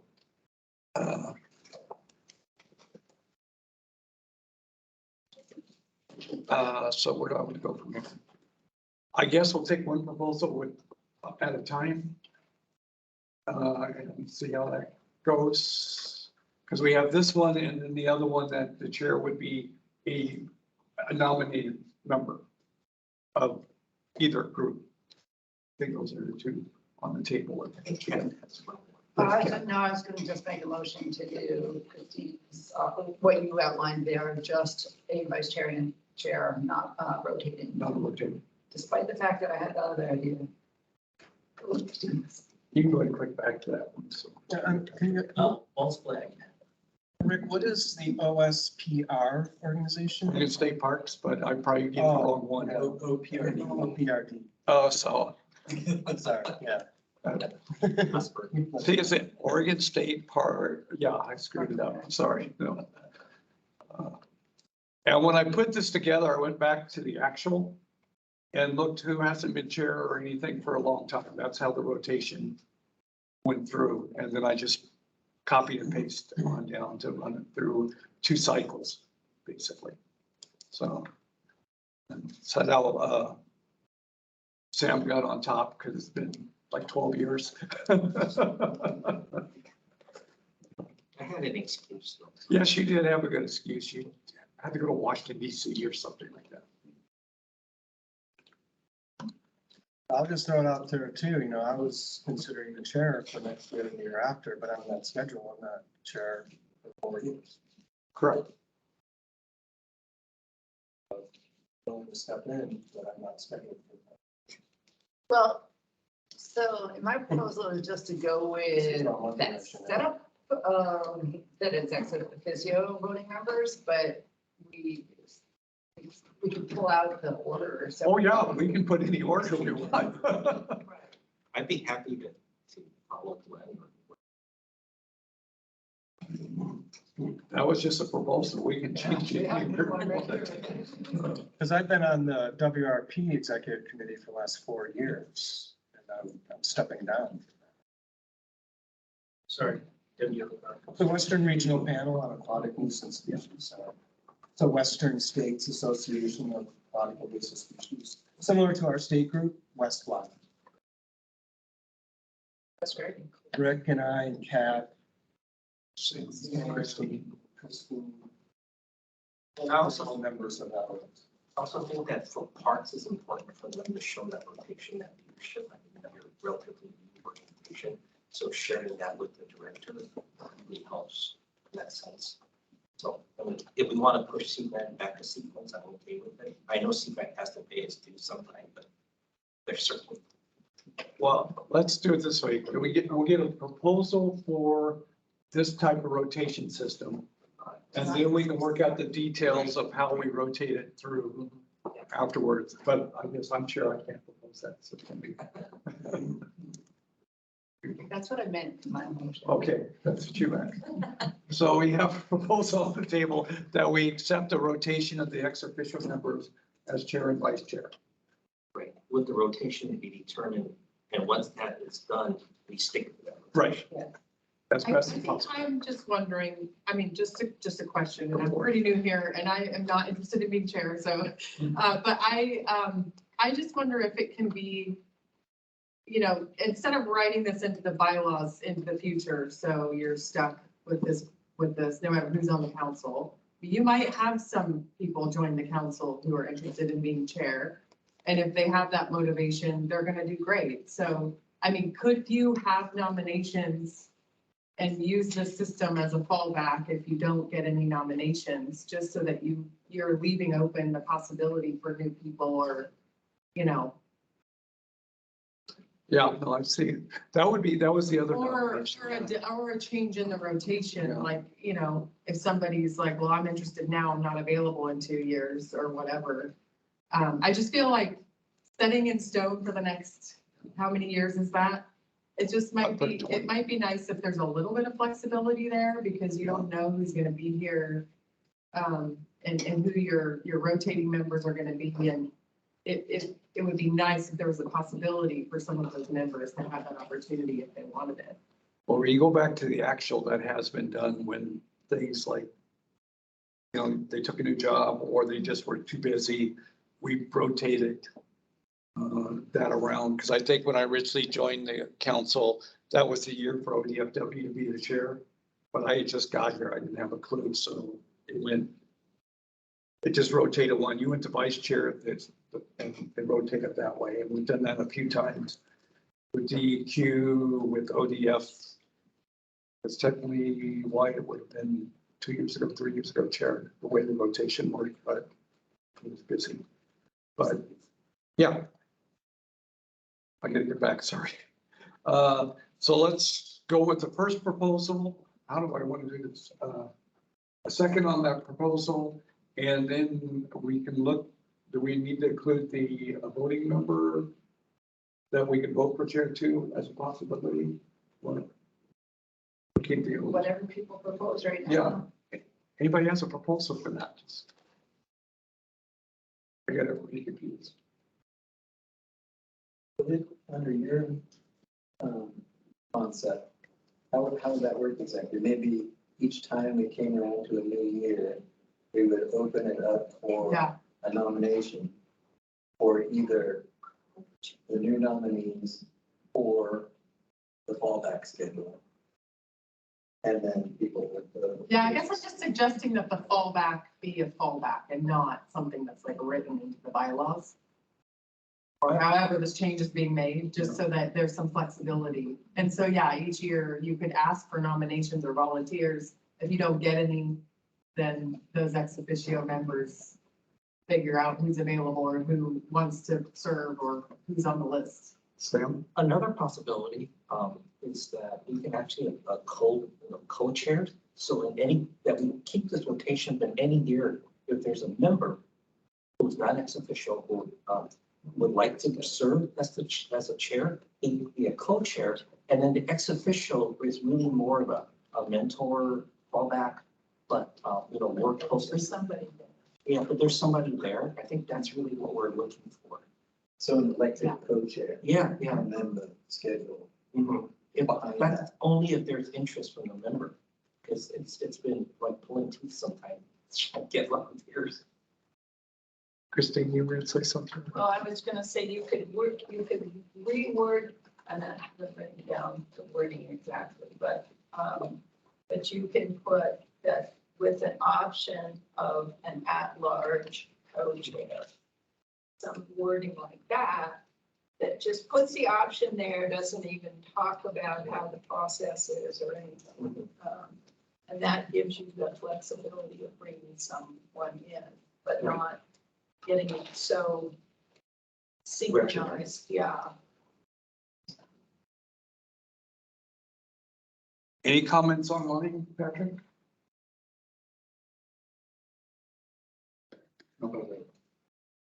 If you have this general concept in place, then the bylaw committee can work through it.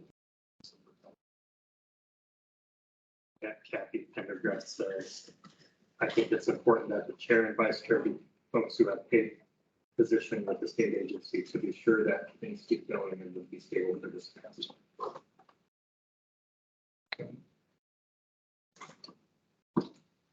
So is it necessary that the schedule be actually laid out and set in stone? Or can we say, at large, chair, electable, if there's interest, and an equitable rotation amongst agencies without laying out the schedule? I think you can have the schedule and, use it when you have your annual meetings to see who's up, but if somebody else is willing to serve, then great. The schedule is important for some state leadership positions, so they can plan on projecting advance time allocation. So it will take about a month out of your life, I think, to be this chair. Okay, so we want to amend the proposal or trying to get to, or we move forward somewhere.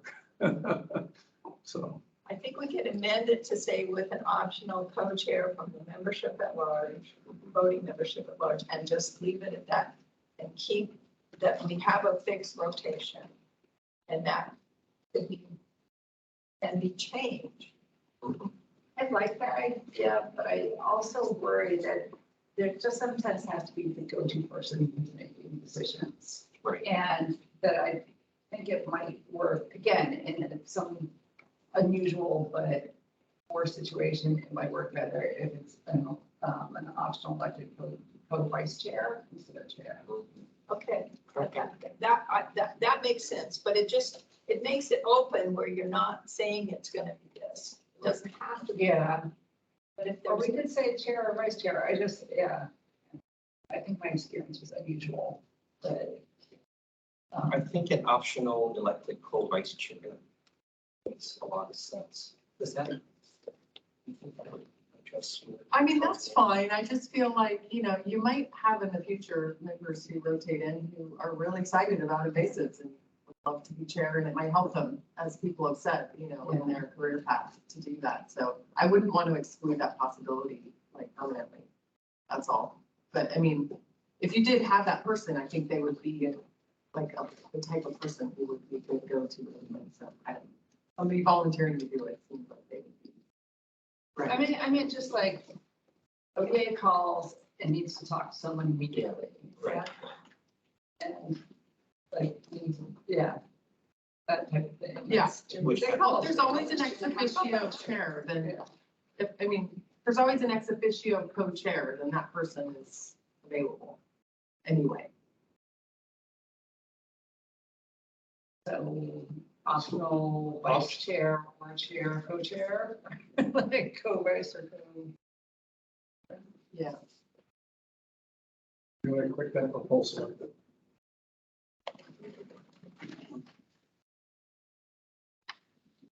Now somebody has to wordsmith this up. We have to wordsmith or get kind of the concept that we can agree upon and work it. Next one.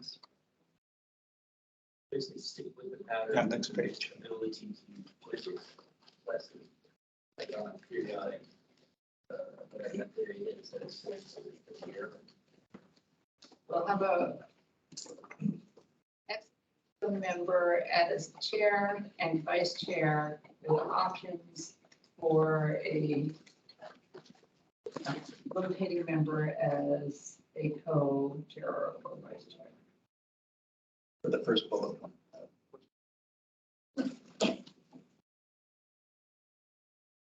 Yeah, you can type that, Patrick, while you're there. You got it. Instead of saying a second vice chair, it says co-chair. Yeah, we can just switch it to co-chair. But to be able It says second vice chair, co-chair. Yes, or co-chair or vice. So we do the proposal is going to be rotate the ex officio members as chair or vice chair with the option of having a co-chair Or co-vice. or co-vice chair from the, I think we should leave it as a co-vice chair for now, because I think it's very difficult to actually have two co-chairs, because you do need a point person to just do the administrative things. I agree with Sam on that. Yeah, so just leave it. I think the co-vice chairs, so that we have one top leadership. So we have that one go-to person for when we really need it. Okay. And let's see how this works for a biennium. Yeah. If we want to change it, we can change it again. We might actually have membership if we want to step into membership. The reason why we can't change it again, it's not permanent. But let's start with the vice chair and see how that works. Okay, so basically the first one, their first bullet point is the proposal for that part of the segment. Okay, so we have a second on that. So we talking about The first one, we're gonna take it separately. We'll take this one first and then go with that one. I'll second. Can we make the last bullet somewhat flexible in case, you know, one of us gets hit by a bus and then our successor doesn't know anything? Or gets a promotion. We'll Could come back to Patrick this- share that the one in screen just a second. so the people online could see it? What's Could- that? Could Patrick share the screen so the people online can see what Oh, you're thank talking you, about, Karen. the first or the bottom? Yeah, sorry. It's okay. And it still needs to be edited, right? Yeah, it still needs to be edited a little bit, but we can, let's move forward. And, We optionally add the second vice chair. yeah, Thank you. So the- We've got it now. yeah, the first bullet, we're talking that we have a second, we'd have a co-vice chair. Correct? Is that Co-vice chair, right? co-vice chair? But it doesn't read that. Right, so we're accepting the rotation on the 7-year pattern, right? And then adding second vice chair. That's the change, basically. Right. Yeah. You second it, Who was the Boucher Mice? Cat. Chuck seconded. Should we say a second vice chair could be nominated or would be nominated? I would like, personally, that I like will be nominated. All right. Cause I like that too. I don't know. The optional, well, do you want it? This doesn't I, seem, I really want our non-ex officials to get involved in that, you know, with Christine and stuff, it's been great with, you know, as chairs, we have meetings with Patrick every other week. And so it's great to get that perspective compared to when I was chair and the coordinator just talked. And it was not near as effective or near. or that scenario, you know, 2 weeks before the OSC meets in person in 2.5 years. Yeah. The chair resigns. Yeah, that happens. So you got those, that change, the proposal? Yeah. Okay, we had a second. We have discussion now, right? No. Yeah. Yes, discussion, any discussion on it? Any discussion from the virtual world there? Okay. Go ahead. I was just going to say, thank you for the robust discussion around this and presenting it. Welcome. Okay, well, let's see, online. They can type their in the chat, right? So if you're online, we've had a motion, it's been seconded. So now we're ready to vote. We'll do, everybody in favor, aye, in this room? Aye. And then we'll count the votes online. Anyone not? We got a few. Yeah, and then anybody not in favor? I guess we should say that too. We gotta do the proper. We'll wait a second.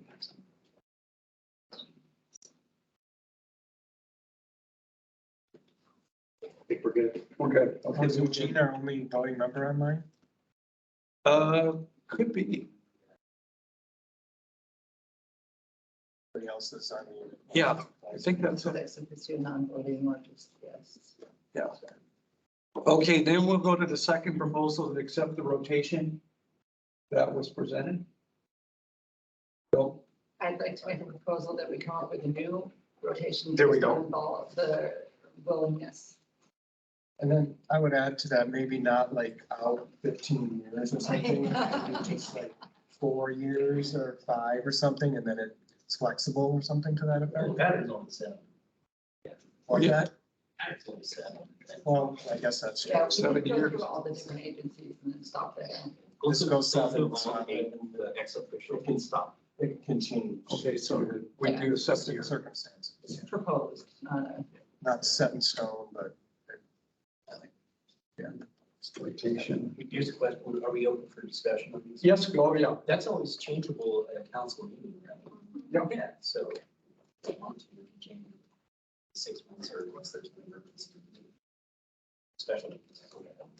I think the key is that if an agency member really wants to serve as the chair, and we change that repeatedly, then that agency member never gets to serve. Yeah, they might move on from that position. Alex, yeah. Will you vote? Did Alex vote? Yeah. Okay. Yeah, we could adjust it that way. A 7-year rotation. That's flexible. But I guess, do we want to start? Oh, we're going to do the chair, and it's actually an 8-year rotation now. Yeah, the parks. I bring up parks. We'll put the right acronym for you, sorry. Want to put a number on it? And we're always optimistic that other agencies might join, right? DOT. Yeah. They Always should, approach them and they decline. like permanent. ODOT declined our invitation, yes. Yeah. Because that's set legislatively, directors, so it would have to be through legislators that they were, ODOT would be told to go. But Glenn's right, they have not been interested. That is something that maybe Senator Fredericks, if you don't mind, Yeah. that's something that Fredericks could inquire to see if ODOT is interested or why they're not interested, because it'd be good to know why they're not interested, and so that we as a council can work with that situation. All they care about is getting cars from one place. And they have a staff person that's their invasive lead. Yeah. They have a full-time staff person in charge of invasives. And we've talked about like BSL, ODOT, property, people that own property. That own or responsible for property in Oregon, to have those on the council, but this is curious what we have. But let's get back to the proposal. Yeah, We can go take a we'll break. go down that rabbit hole. So the proposal, if I understand it, we do a 7-year rotation. It's not set in stone. I don't know how to say that in a proper proposal, but we'll work on the flexibility. Who wants to start the rotation? So forth. That makes sense. But we do complete the rotation. We complete the rotation. Yes. Yeah. We just gotta get a starting point. And it's semi-flexible rotation. yeah. So I know exactly how to word that. We accept this rotation, but semi-flexible. Somebody has better. Subject to change as Subject to needed. change. As needed. Okay, so I guess that's proposal. That would work. Okay, so we have a second. Second. Sam seconded. Discussion?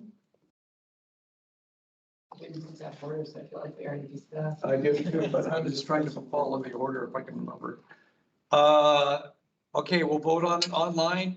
Go ahead and put your vote in the chat. Here, all in favor of the proposal, say aye. All opposed? Abstain? Yeah. So it was passed in the room. I assume it was passed online. Okay. We're only getting, oh, there's Alex. Yeah. I would suggest we change the agenda right now and take a break for 10 minutes and come back at 2:30. That'd be okay? Okay, we'll be back at 2:30.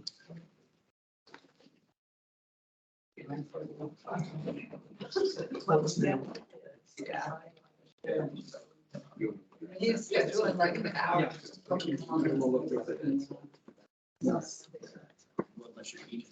Again, restrooms are down, left, then the right, and the left.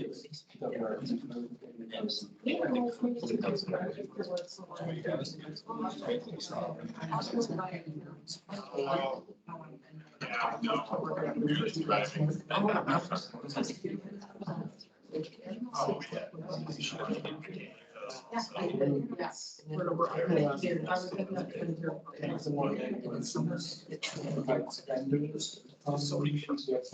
could work on.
And I will send it to Patrick, send out and post on our website. Is that what should happen?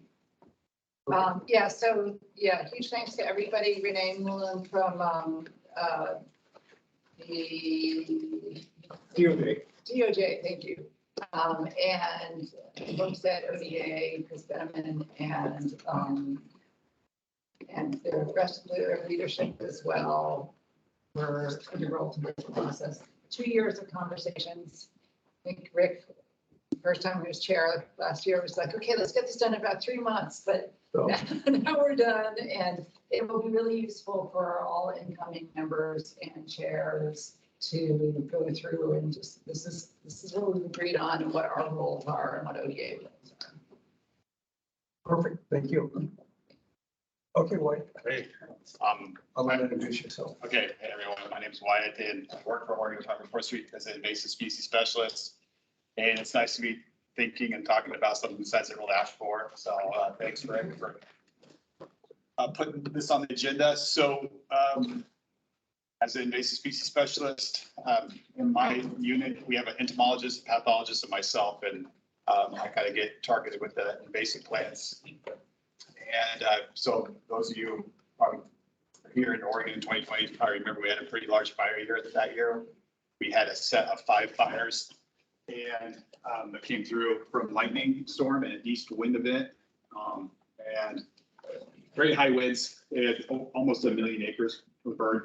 I just put this together last minute. It's not a presentation. I just wanted to mention that we have a new fact sheet kind of, well, it's not new. It's just wanted to let you know we have this fact sheet, but talks about the fires and how almost 850,000 acres were burned over 3 days. So very catastrophic fires, very quick. And as you can imagine, there's a lot of challenges and a lot of diverse landowners. So we have small woodland owners, the people that have 5 acres, 10 acres, 50 acres, all the way up to industrial landowners. We have state forests and federal forests all affected, as well as towns. And so there's a lot of diverse stakeholders and clients involved, but we all have some similarities, which is stabilizing hillsides, repairing roads, stream culverts, and other infrastructure. There's still salvage logging going on right now, not much, but a lot of the stuff is still going on in those burn areas with the stream culverts and repairing roads. And at the beginning, there's a big shortage of seedlings to replant, but that is also catching up now as well. But with invasive weeds, of course, many of them are opportunistic and are going to come into those burned areas very quickly and outcompete our tree seedlings from getting established. But in Oregon, we have 2 different sets of weeds. We have the ones that are regulated, which are noxious weeds, which is administered by Oregon Department of Agriculture. And we have a whole another set of exotic invasive plants. And that's what this fact sheet goes into details, not only the noxious weeds, but the others that are not regulated that still are big reforestation pests in these bird areas. And so I'm not going to get into the details, but it talks about the differences between the noxious weed designation and the ones that are not noxious. And then later on, we have kind of list them out by those Labor Day fire areas. So ones that ODF and our stakeholders should be concerned about.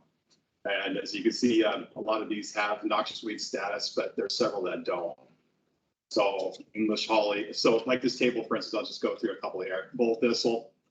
It's a B-listed weed, and its resource threat is reforestation. So it's a reforestation threat. So this helps our stewardship foresters, to small woodland owners, to any of the forest clients kind of identify the target weeds they need to be looking out for. And then after that, they can get into more of the weeds about how to control them. So some of these that we rarely talk about in groups like this in the Invasive Species Council, because they're not regulated, like woodland groundsel is probably one of our biggest reforestation pests in Western Oregon. And there's a picture of them. This bottom right one right here. But it's a Senecio species, and it just comes into these, it's European, and it comes into these places that are logged or burned, and just complete monoculture, and will suck up all the soil moisture, and the tree seedlings can't survive. So big reforestation pest. A lot of grasses on here that are not regulated. There's a bunch. Anyways, it's more just a awareness that this exists out here. We have a whole bunch of resources on digging into how to control noxious invasive weeds and those other exotic plants that are big reforestation pests. And we also talk about integrated pest management. So ODF and Forest Service, we are agencies that adhere to integrated pest management. So not only using the best tactics for chemical and mechanical control, but also cultural control. So making sure our equipment's clean before and after leaving an operation, whether it's a fire, like what this fact sheet's about, or for reforestation. And we have links on here on how to report a species. So basically, that's the update I wanted to give, is that we are still getting a lot of calls from landowners about weed identification and how to reforest their burned area. And so we have this fact sheet, and then we also have our stewardship foresters in the area that help the landowners too. So, any questions about that?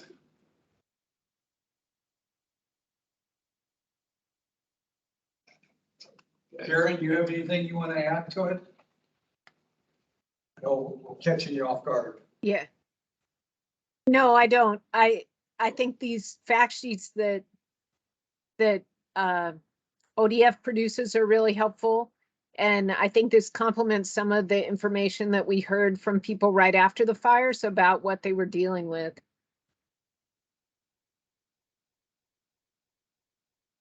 Any questions for Karen? You said it's on your web. Yeah, it's under, Oregon Department of Forestry, Forest Health webpage. It's our external facing webpage. I brought a few printed copies too. And tomorrow, myself and Chris Finneman from ODA will be giving an ODA update. And so I'll probably talk about our EID fact sheets. So that works. Okay.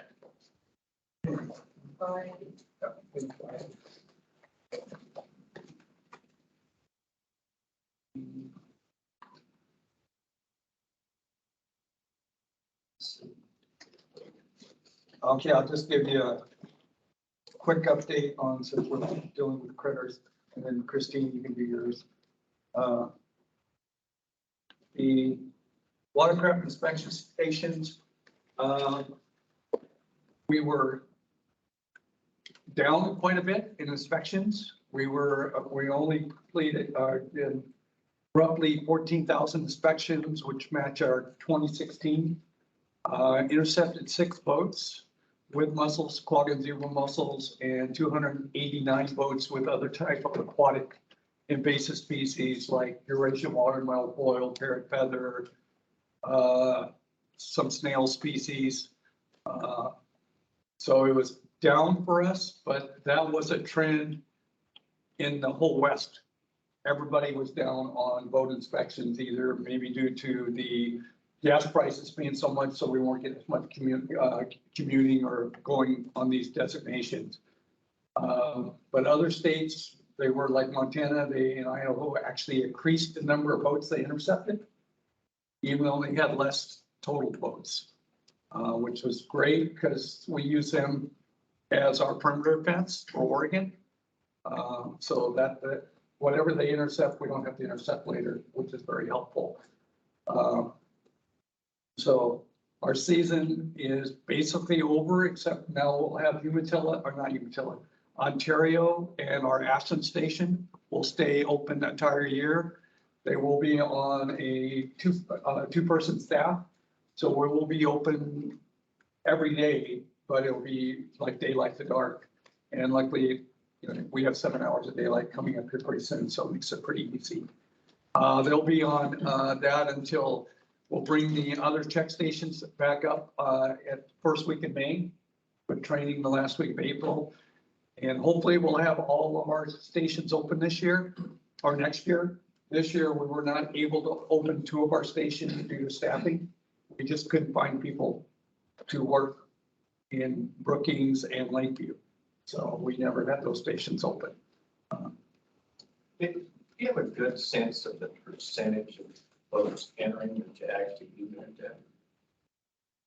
That actually have mussels on them? No, that you know that boats that come in, that you do intercept to inspect. So, oh, yeah. How many come in and how many do you actually inspect?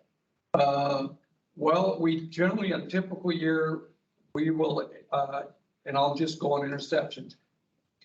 Over half of our interceptions for mussels, quag and zebra mussels, have been previously inspected, in some cases decon before, but they didn't do the proper job, which is, the goal is to remove all the mussels. They're small, that doesn't always happen, so we find our protocol, if we find a mussel, then the boat goes to decon. So that boat in theory can and has been deconned in 3 different states on their way in. So we know they're dead, but we don't have any muscle tissue for eDNA. Each check station varies by our compliance rate. You know, we have, Ashland has our highest, we get about a 90%, 85 to 90% compliance rate. That's been there now 12 years now. Umatilla, which is our station where you actually have to come off the freeway, and it's not, you know, like a pull out, it's more, and our compliance rate is about 69%, so fairly low. Similar to Brookings, even though that's a 2-way road, you'd think they could see our signs, but that has, we're as low as 31% compliance rate on that road. Yeah. Rick, are those based on, you can see cars like going by and didn't stop, not the, and we started at 5 and then came in at 4:50? No, these are ones, part of our, when our inspectors there, they, besides doing the inspection, they watch the road, and anything that bypasses is counted. And then we did, you know, the math and figure out what our compliance rate is. And it varies between check station. The goal, you know, per pearl, we'd have 90 to 100%. We've never had 90%. The highest has been Ashland at 89 one year. Brookings is constantly on the low end. And that's mostly, I think, well, it's kayakers for the most part. They don't recognize that they're a watercraft because California doesn't inspect them. And so they come through and they're not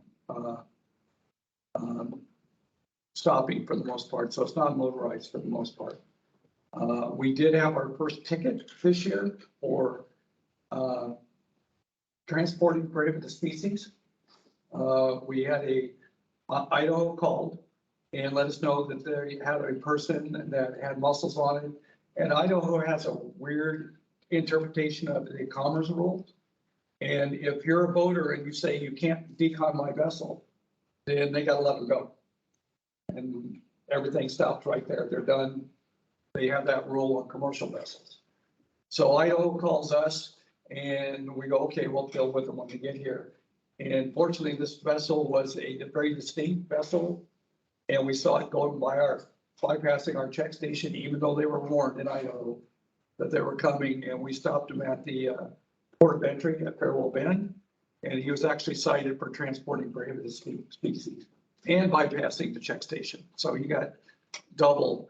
And I still haven't heard what his final results were, but that can be a criminal violation for transporting prohibited species.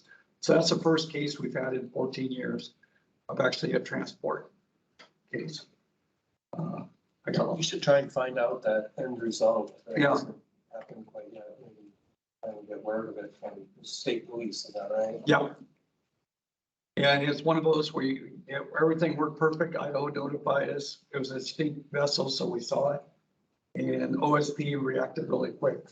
I mean, he just pulled into the, let's see what it's about 20-minute drive from our check station to Farewell Bend, POE. And the cops were almost waiting for him when he got there. So it worked. Everything worked well on that one. So where was that? So we're down numbers. Well, the 2 stations open still. And a lot of times November and December and January we get more interceptions because we have the commercial vessels coming through.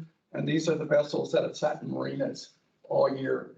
And all of a sudden you get on Craigslist or, you know, somebody buys them from up in Washington sight unseen.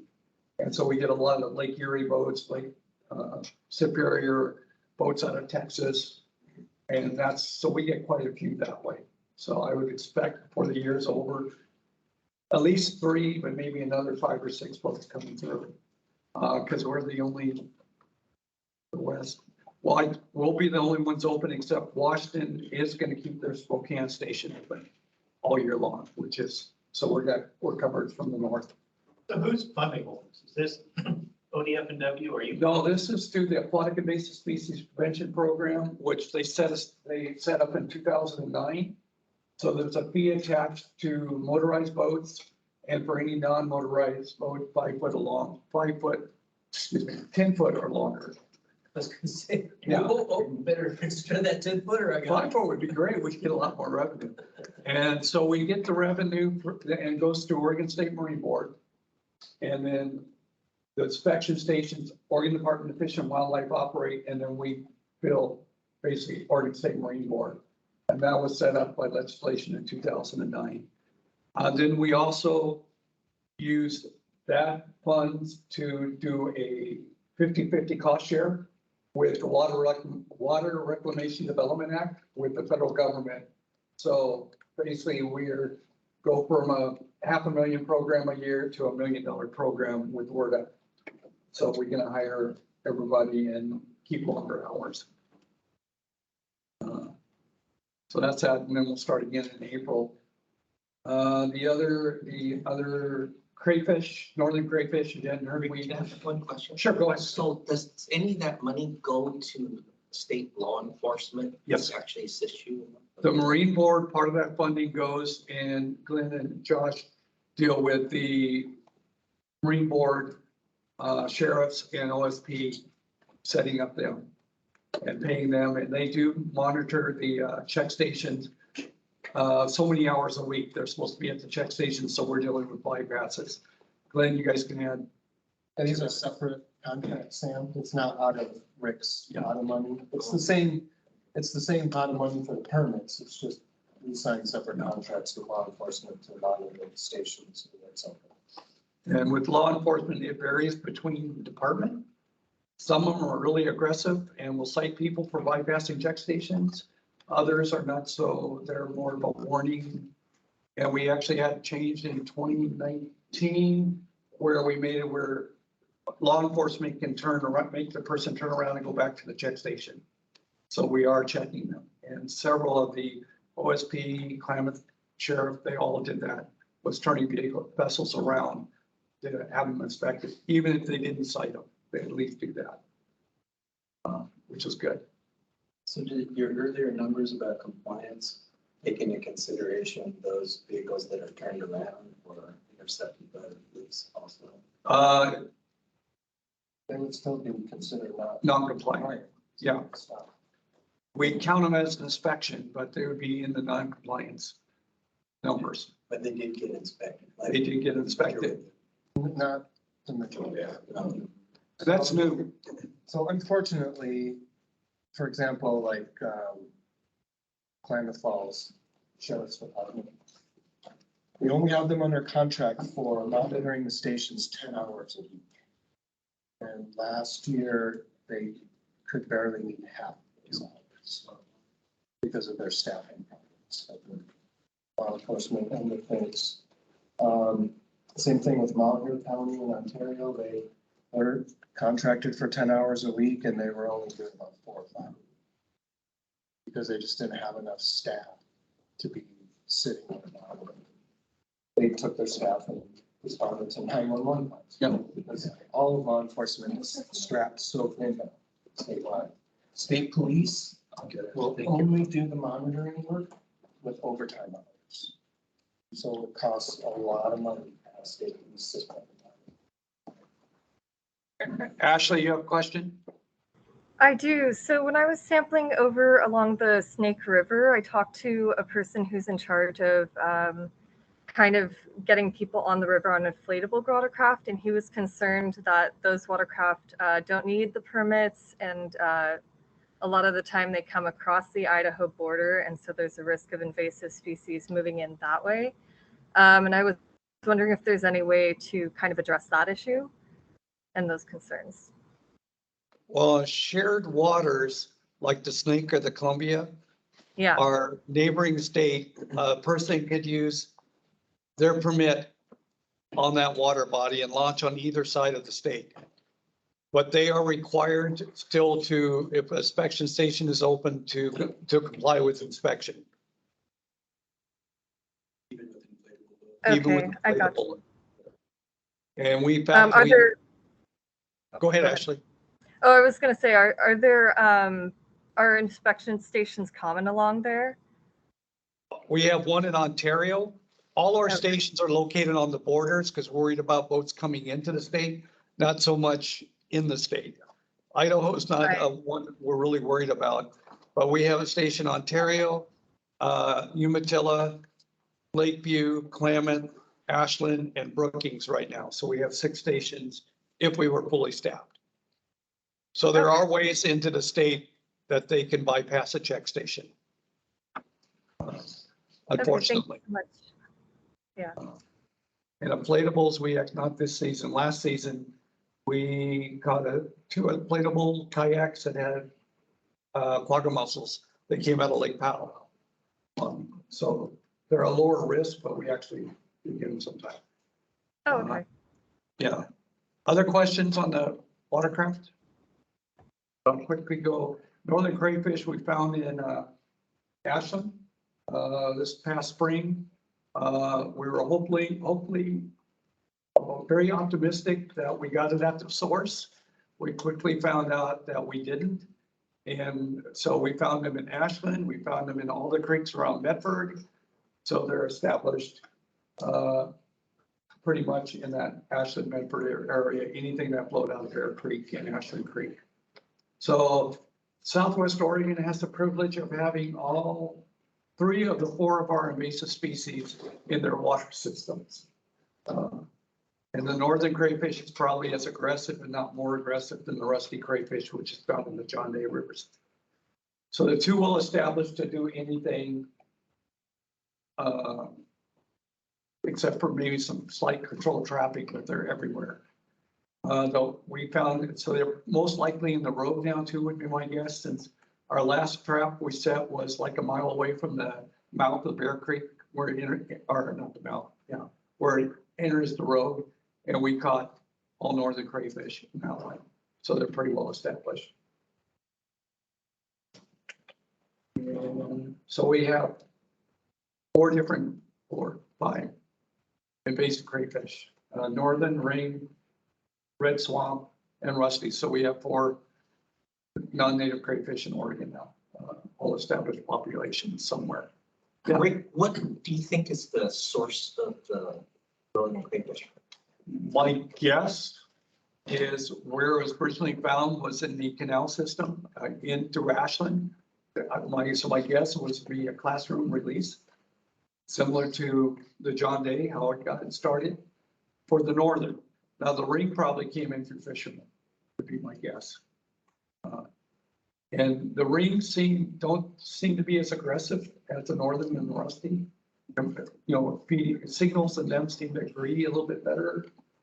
But we didn't find a single crayfish whenever we found the northern. We found the ring. And in my aquarium at home, they were living quite comfortably for a long time, which surprised me that they get along so well. Signals don't last with them. So we got that.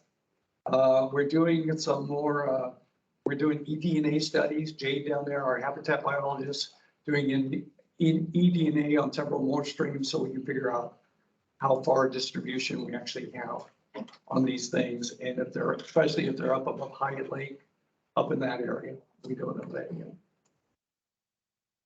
And the last, for those who hadn't heard, they found New Zealand mud snails in Middle Port Willamette River. And New Zealand mud snails are asexual. So it only takes one to start a whole new population. And it was kind of and Sam can add more to this. They were sampling and they found one in a very small sample. It's one of those, they found the needle in the haystack. So that kind of tells you it's a broader, there's more there than that one, most likely. That would just be extremely lucky if there was only one there and they just happened to be in the right spot at the right time to pick up the one New Zealand mud snail. So Bill Girth, she was fishing wildlife on this, ecosystem health indicator sampling. And so this is one of the routine samplings, and so this so happens to sample one. And what's the main ecological impact of, what do you do, New Zealand mud snail? New Zealand mud snails are asexual, they just produce. So they're, and they have an operculum, so they can close up. They can get dried out almost and come back to life. They can go through fish and just pass through. And they're really small, like a rice grain, so they get moved really easy. They just will, by sheer numbers, will outcompete any invertebrates in the area. So we'll lose that, and they're no value as a food source, really. Yellowstone River has somewhere between 500,000 to 700,000 per square meter. That's how thick we're talking about. They're tiny. They're But tiny. still, like, Really resilient, and they'll breed in, I had some in a vial, and just a little drop of water, I mean, you just see condensation, and they were producing offsprings of that, so that's how. And they are a freshwater snail that's adapted to brackish. Yeah. So they're in some of our babies. They've proven to have really broad environmental tolerance that's surprising. Up in Capitol Lake in Washington, in Olympia, they had actually flooded that lake to an attempt to control the infestation with saline concentration almost 50 grams, and they survived, which was not predicted. So this one snail was actually found in a boat ramp in Jasper, and obviously that gives us some indication it had to be probably associated with something with boating or recreation, possibly. Was that the first time it's been found in the Willamette system? Not in the Willamette system, but certainly in the middle Fork. Actually, Kat, your student, she worked in Columbia. yeah. We have them on the lower Columbia and farther up, and most of our coastal river systems have them now. I'm hard pressed to think of one or two students, right? I believe. Yeah, we found them down there. So, and before we thought they were moved a lot by fishermen, because they cling on, and you know, it makes sense to rogue on fall very major fishing areas. Some may have been moved, you know, my guess in this case, and it's totally guess on mine, it was probably moved by kayak. In this case, because that's more of a kayaking water system, and we know they've been moved to different areas that way. People don't, you know, around the foot pegs, they drop off and go in a new system, and they start. So that was Because of good. their operculum that Rick mentioned and their small size, fish do try to consume them, but they pass, some of the proportion passes through the gut, oftentimes alive. So the fish are actually neutral back to it too. So There's nothing out there that really can tell. Well, so we can't do any treatment in the water system. California did some studies a while back to try to find a control method. I haven't seen any of their research, but last I heard, none of it worked. So they're here, and we got to learn how to control that, our hatcheries in other places where it might affect other systems. And then even up in the Capitol, like, right, Sam, didn't they try and draw it down and freeze it? yeah, Later on, there's a weather system coming in, it's gonna be frozen for the next 3 days. They drew down that lake and then they still survived, right? they survived in the area where there were some stream inlets. That, Yeah, right. But then when they flooded it with high salinity water, it should have killed them, but they survived. So Quite resilient. They're going to be around with cockroaches, crayfish, New Zealand mudsnails will all be up in the world. Okay, that's quick. I spoke too long. I'm sorry. Christine. I'm just going to give you a short recap of our meeting with the House Interim Committee on Ag, Land Use and Water. That was held on the 21st of September. And Alex, Peter, Rick came in actually virtually. He was up at the meeting in Alaska. And we gave a short presentation to the committee on our mission, as well as the reconfiguration that occurred in 2019 and the expansion to to more members and representing the, more of a geographical diversity. So I thought it was well received, particularly the discussion of the hub that Alex went into was very well received. There were, some of the legislators were online during that, just checking it out and so forth. So that was really good. And then Peter kind of went through the need, well, sort of, I'll let Peter finish this, but we talked about the Emergency Control Act and how, or account, and how we wanted to increase that. We had some discussion of that. The one thing that we had, and I'll let Peter finish on this report, but we were talking about different invasive fish and so forth. And David Brock-Smith said, well, what are you guys gonna do about northern pike up in the road? Well, I think he said the road. Anyway. I did say the road. Okay, So, thank you. Okay, so we need to follow up with you, and this is a good chance to do that, is that, and I think Rick has got some info on that, is that is not correct. Correct. And so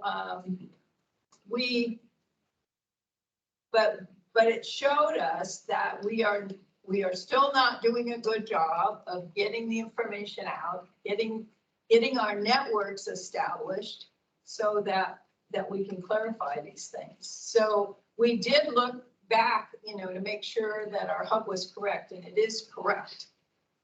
Even though they're knocking on the door in the Columbia system, but they're not officially in Oregon. So, Peter, I'm going to pass off to you. Well, and I mean, it was a really, really short, I mean, we had like 10 minutes. I just took a minute at the end to encourage more replenish our emergency.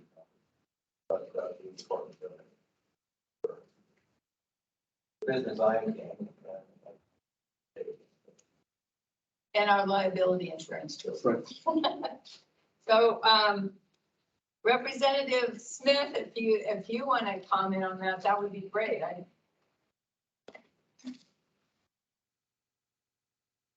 So I just hopped in. What are we commenting on? Are we commenting on the 21st, the September 21st meeting with your legislative group.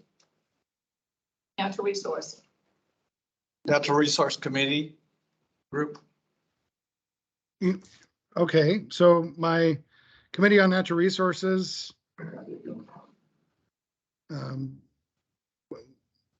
What specifically would you like to discuss? I'm sorry. Well, how was it received? We thought it was our presentation was well received, but. Oh, it was very well received. No, it was very well received, and the committee was engaged, and we very much appreciated it. And it was a good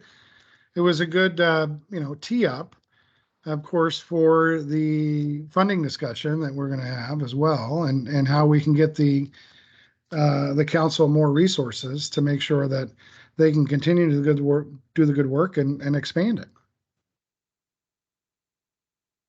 That's good news. Thank you. Because we're on one side and we never know whether it worked or not. Oh, I'm sorry.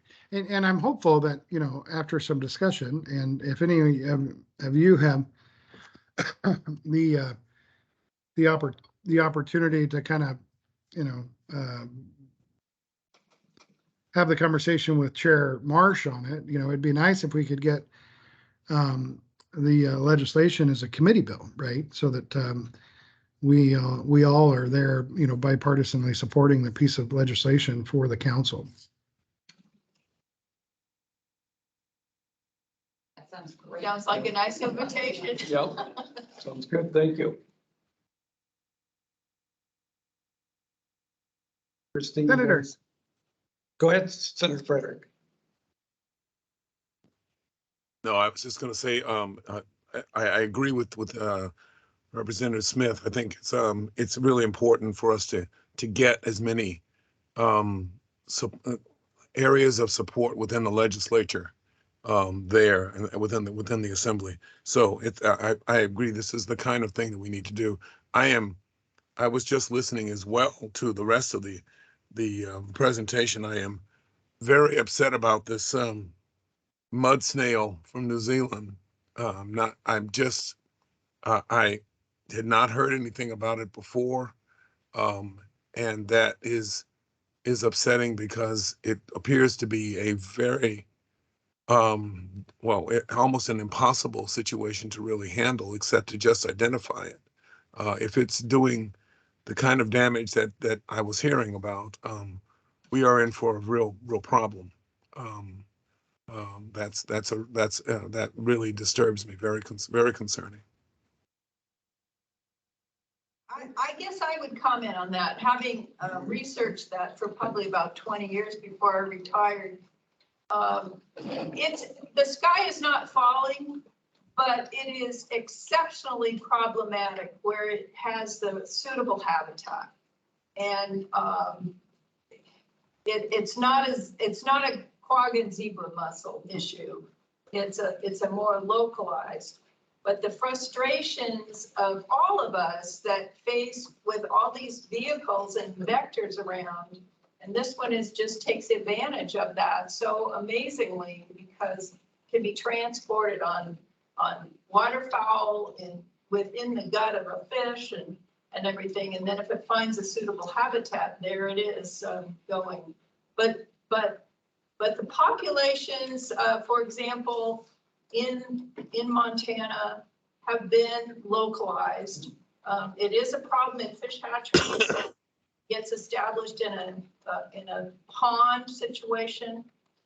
But we do not have really effective control. I can remember one time at Hagerman National Fish Hatchery, we were taking a blowtorch to the sides of the raceways because it was in the little crevices. And so, I mean, it's a nuisance. It can cause problems, but the sky is not falling. So that, I think it's just another one of those stories of something slipping through. But I think what Senator Fredericks highlights is 2 points in that we can do a better job educating, and maybe the council campaign where we highlight some of the pathways that are important to Oregonians about how we spread these species and what these species really mean for localized areas. I think that's one area that now that the pandemic is an endemic, I think we can start thinking about that campaign again. So the other aspect is that the mud snail really shows us, as Dr. Moffitt says here, that they spread through our human activities, as well as through the fish and wildlife. Think about our gear, our wading shoe, the fact that they're so small, and the fact that the OSU team went sampling up there in the middle fork of the Willamette at a boat landing, found one. But being that it doesn't require sexual reproduction, it only takes one. So these are some of the things I think that are important for us when it comes to education. But thanks for highlighting, this gap that we have. Well, I think that's the key. That's the key for me. I don't think that the general public, certainly many of my colleagues, but the general public has a sense of just how vulnerable we are, whether it is in every place or not, that it can be moved so easily from place to place, and without any intention. No one's trying to put these things in places, but they are in fact there, and they are moving around because of human activity. And I think we need to understand, the people need to understand that that's the case, and that we need to watch for it, because it could create a cascade of issues that we are not ready for. I was really glad to hear that our presentation was well received, and I'm wondering what the best way to communicate invasive species issues with you all as our representatives and senators, what the best way is for you. hopefully the hub will help some with that, but are there other ways that we can bring issues to you? Well, I continue to talk to think about it in a way that a singer, Harry Chapin, used to talk about it. He said that he was involved in dealing with hunger, and that he was not, that he created the wave for some of the politicians to ride on. We need to create that wave so that folks understand what's going on. I think that if we were able to make sure that folks in the outdoor school environment, in other places are aware of that, become aware of that early in their lives, that these are issues that they need to be watching for. We end up spreading that a lot longer, a lot stronger than an ad or a flyer or something like that. It really needs to be something that people know as a general rule, that this is a concern. And the only way you do that is to begin talking about that at a young age. So. Thank you. It's a great idea. I was also wondering about just communicating with you all and your colleagues to highlight new issues coming in.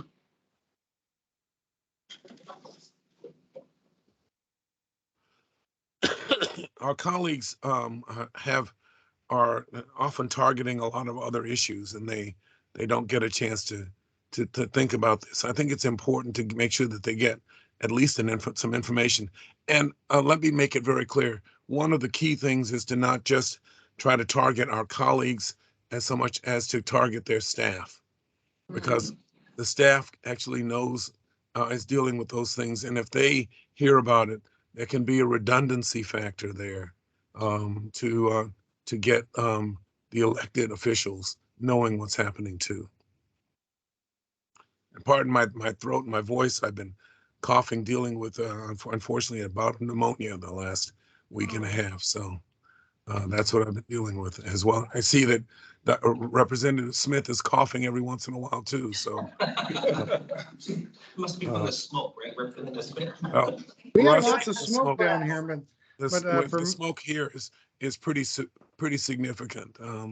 Walking out my front door this morning, it was a cloud of smoke. It was very obviously smoke coming from the Washington fires. So it's a real problem up here.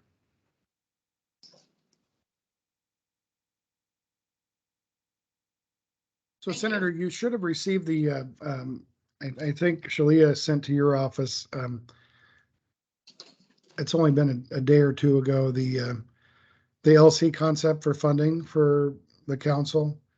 It's pretty basic. It has, and I appreciate Patrick and all of his help with this, and of course the council, but it's for $480,000. 80,000 for emergency purposes, so that the council can have that emergency fund. We've had to deal with, these emergency issues in the past. I think one of the ones that comes to mind, and help jump in anyone, but I want to say there was a issue with zebra mussels on the moss balls. Yeah. Yes. That happened about a year ago. Was it a year and a half, a year ago? Yeah, that's about right. March of 2021. Yeah. Yeah, and that was a serious problem when these moss balls were being imported, and good catch. And then, so there's the emergency funding there, and then 100,000 for outreach and education, which is of course the top, which what we've just been talking about. And then $300,000 to operate the council, with limited staff that they have, and so forth. And so, of course, that's over the biennium.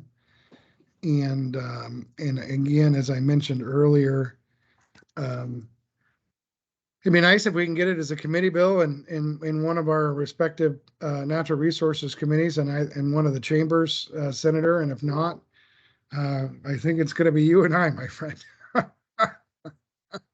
Once And- again. Yes, right. And anyone else that we can get, but again, if, I don't know, it's we don't know what the lay of the lands are gonna be. I don't see of who's gonna be chair of what committees, right? But I'm pretty sure it's either gonna be Representative Marsh or Representative Helm or something of that effect over on my side, so.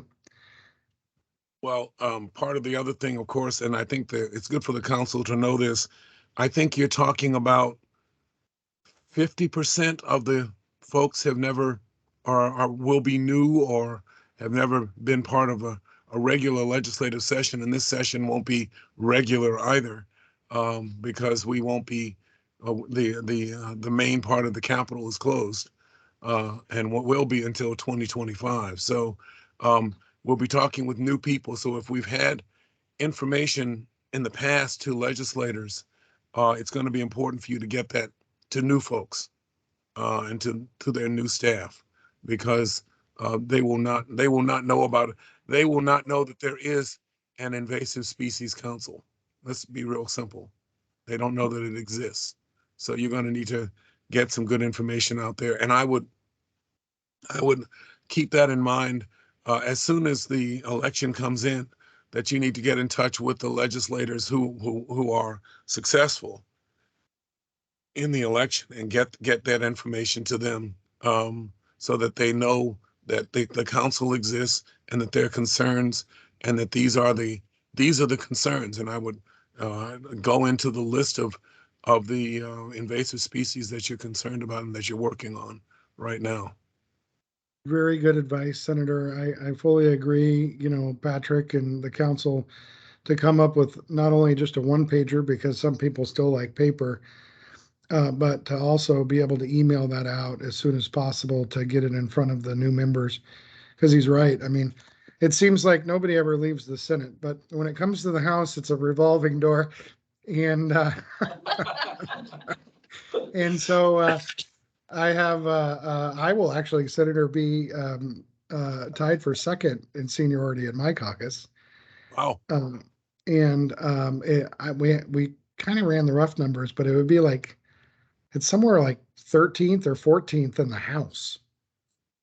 And so, yeah, it's kind of crazy to think about, but yeah, great advice. You need to get in front of the newbies so that they know that there is a council, and really hit the high points that you all need to put on there for the front and back, and then follow up with the electronic version. They're going to be hammered with it, but at least we can be able to, they'll remember, oh yeah, we have a council. So when we move forward with these conversations, that they'll know that it's what the problematics are moving forward. Let me suggest as well that you don't do it just one time. Redundancy is your friend here. You need to make sure that you get the introduction and then you come back a month later saying, by the way, we sent this to you. We thought you might want to know about it.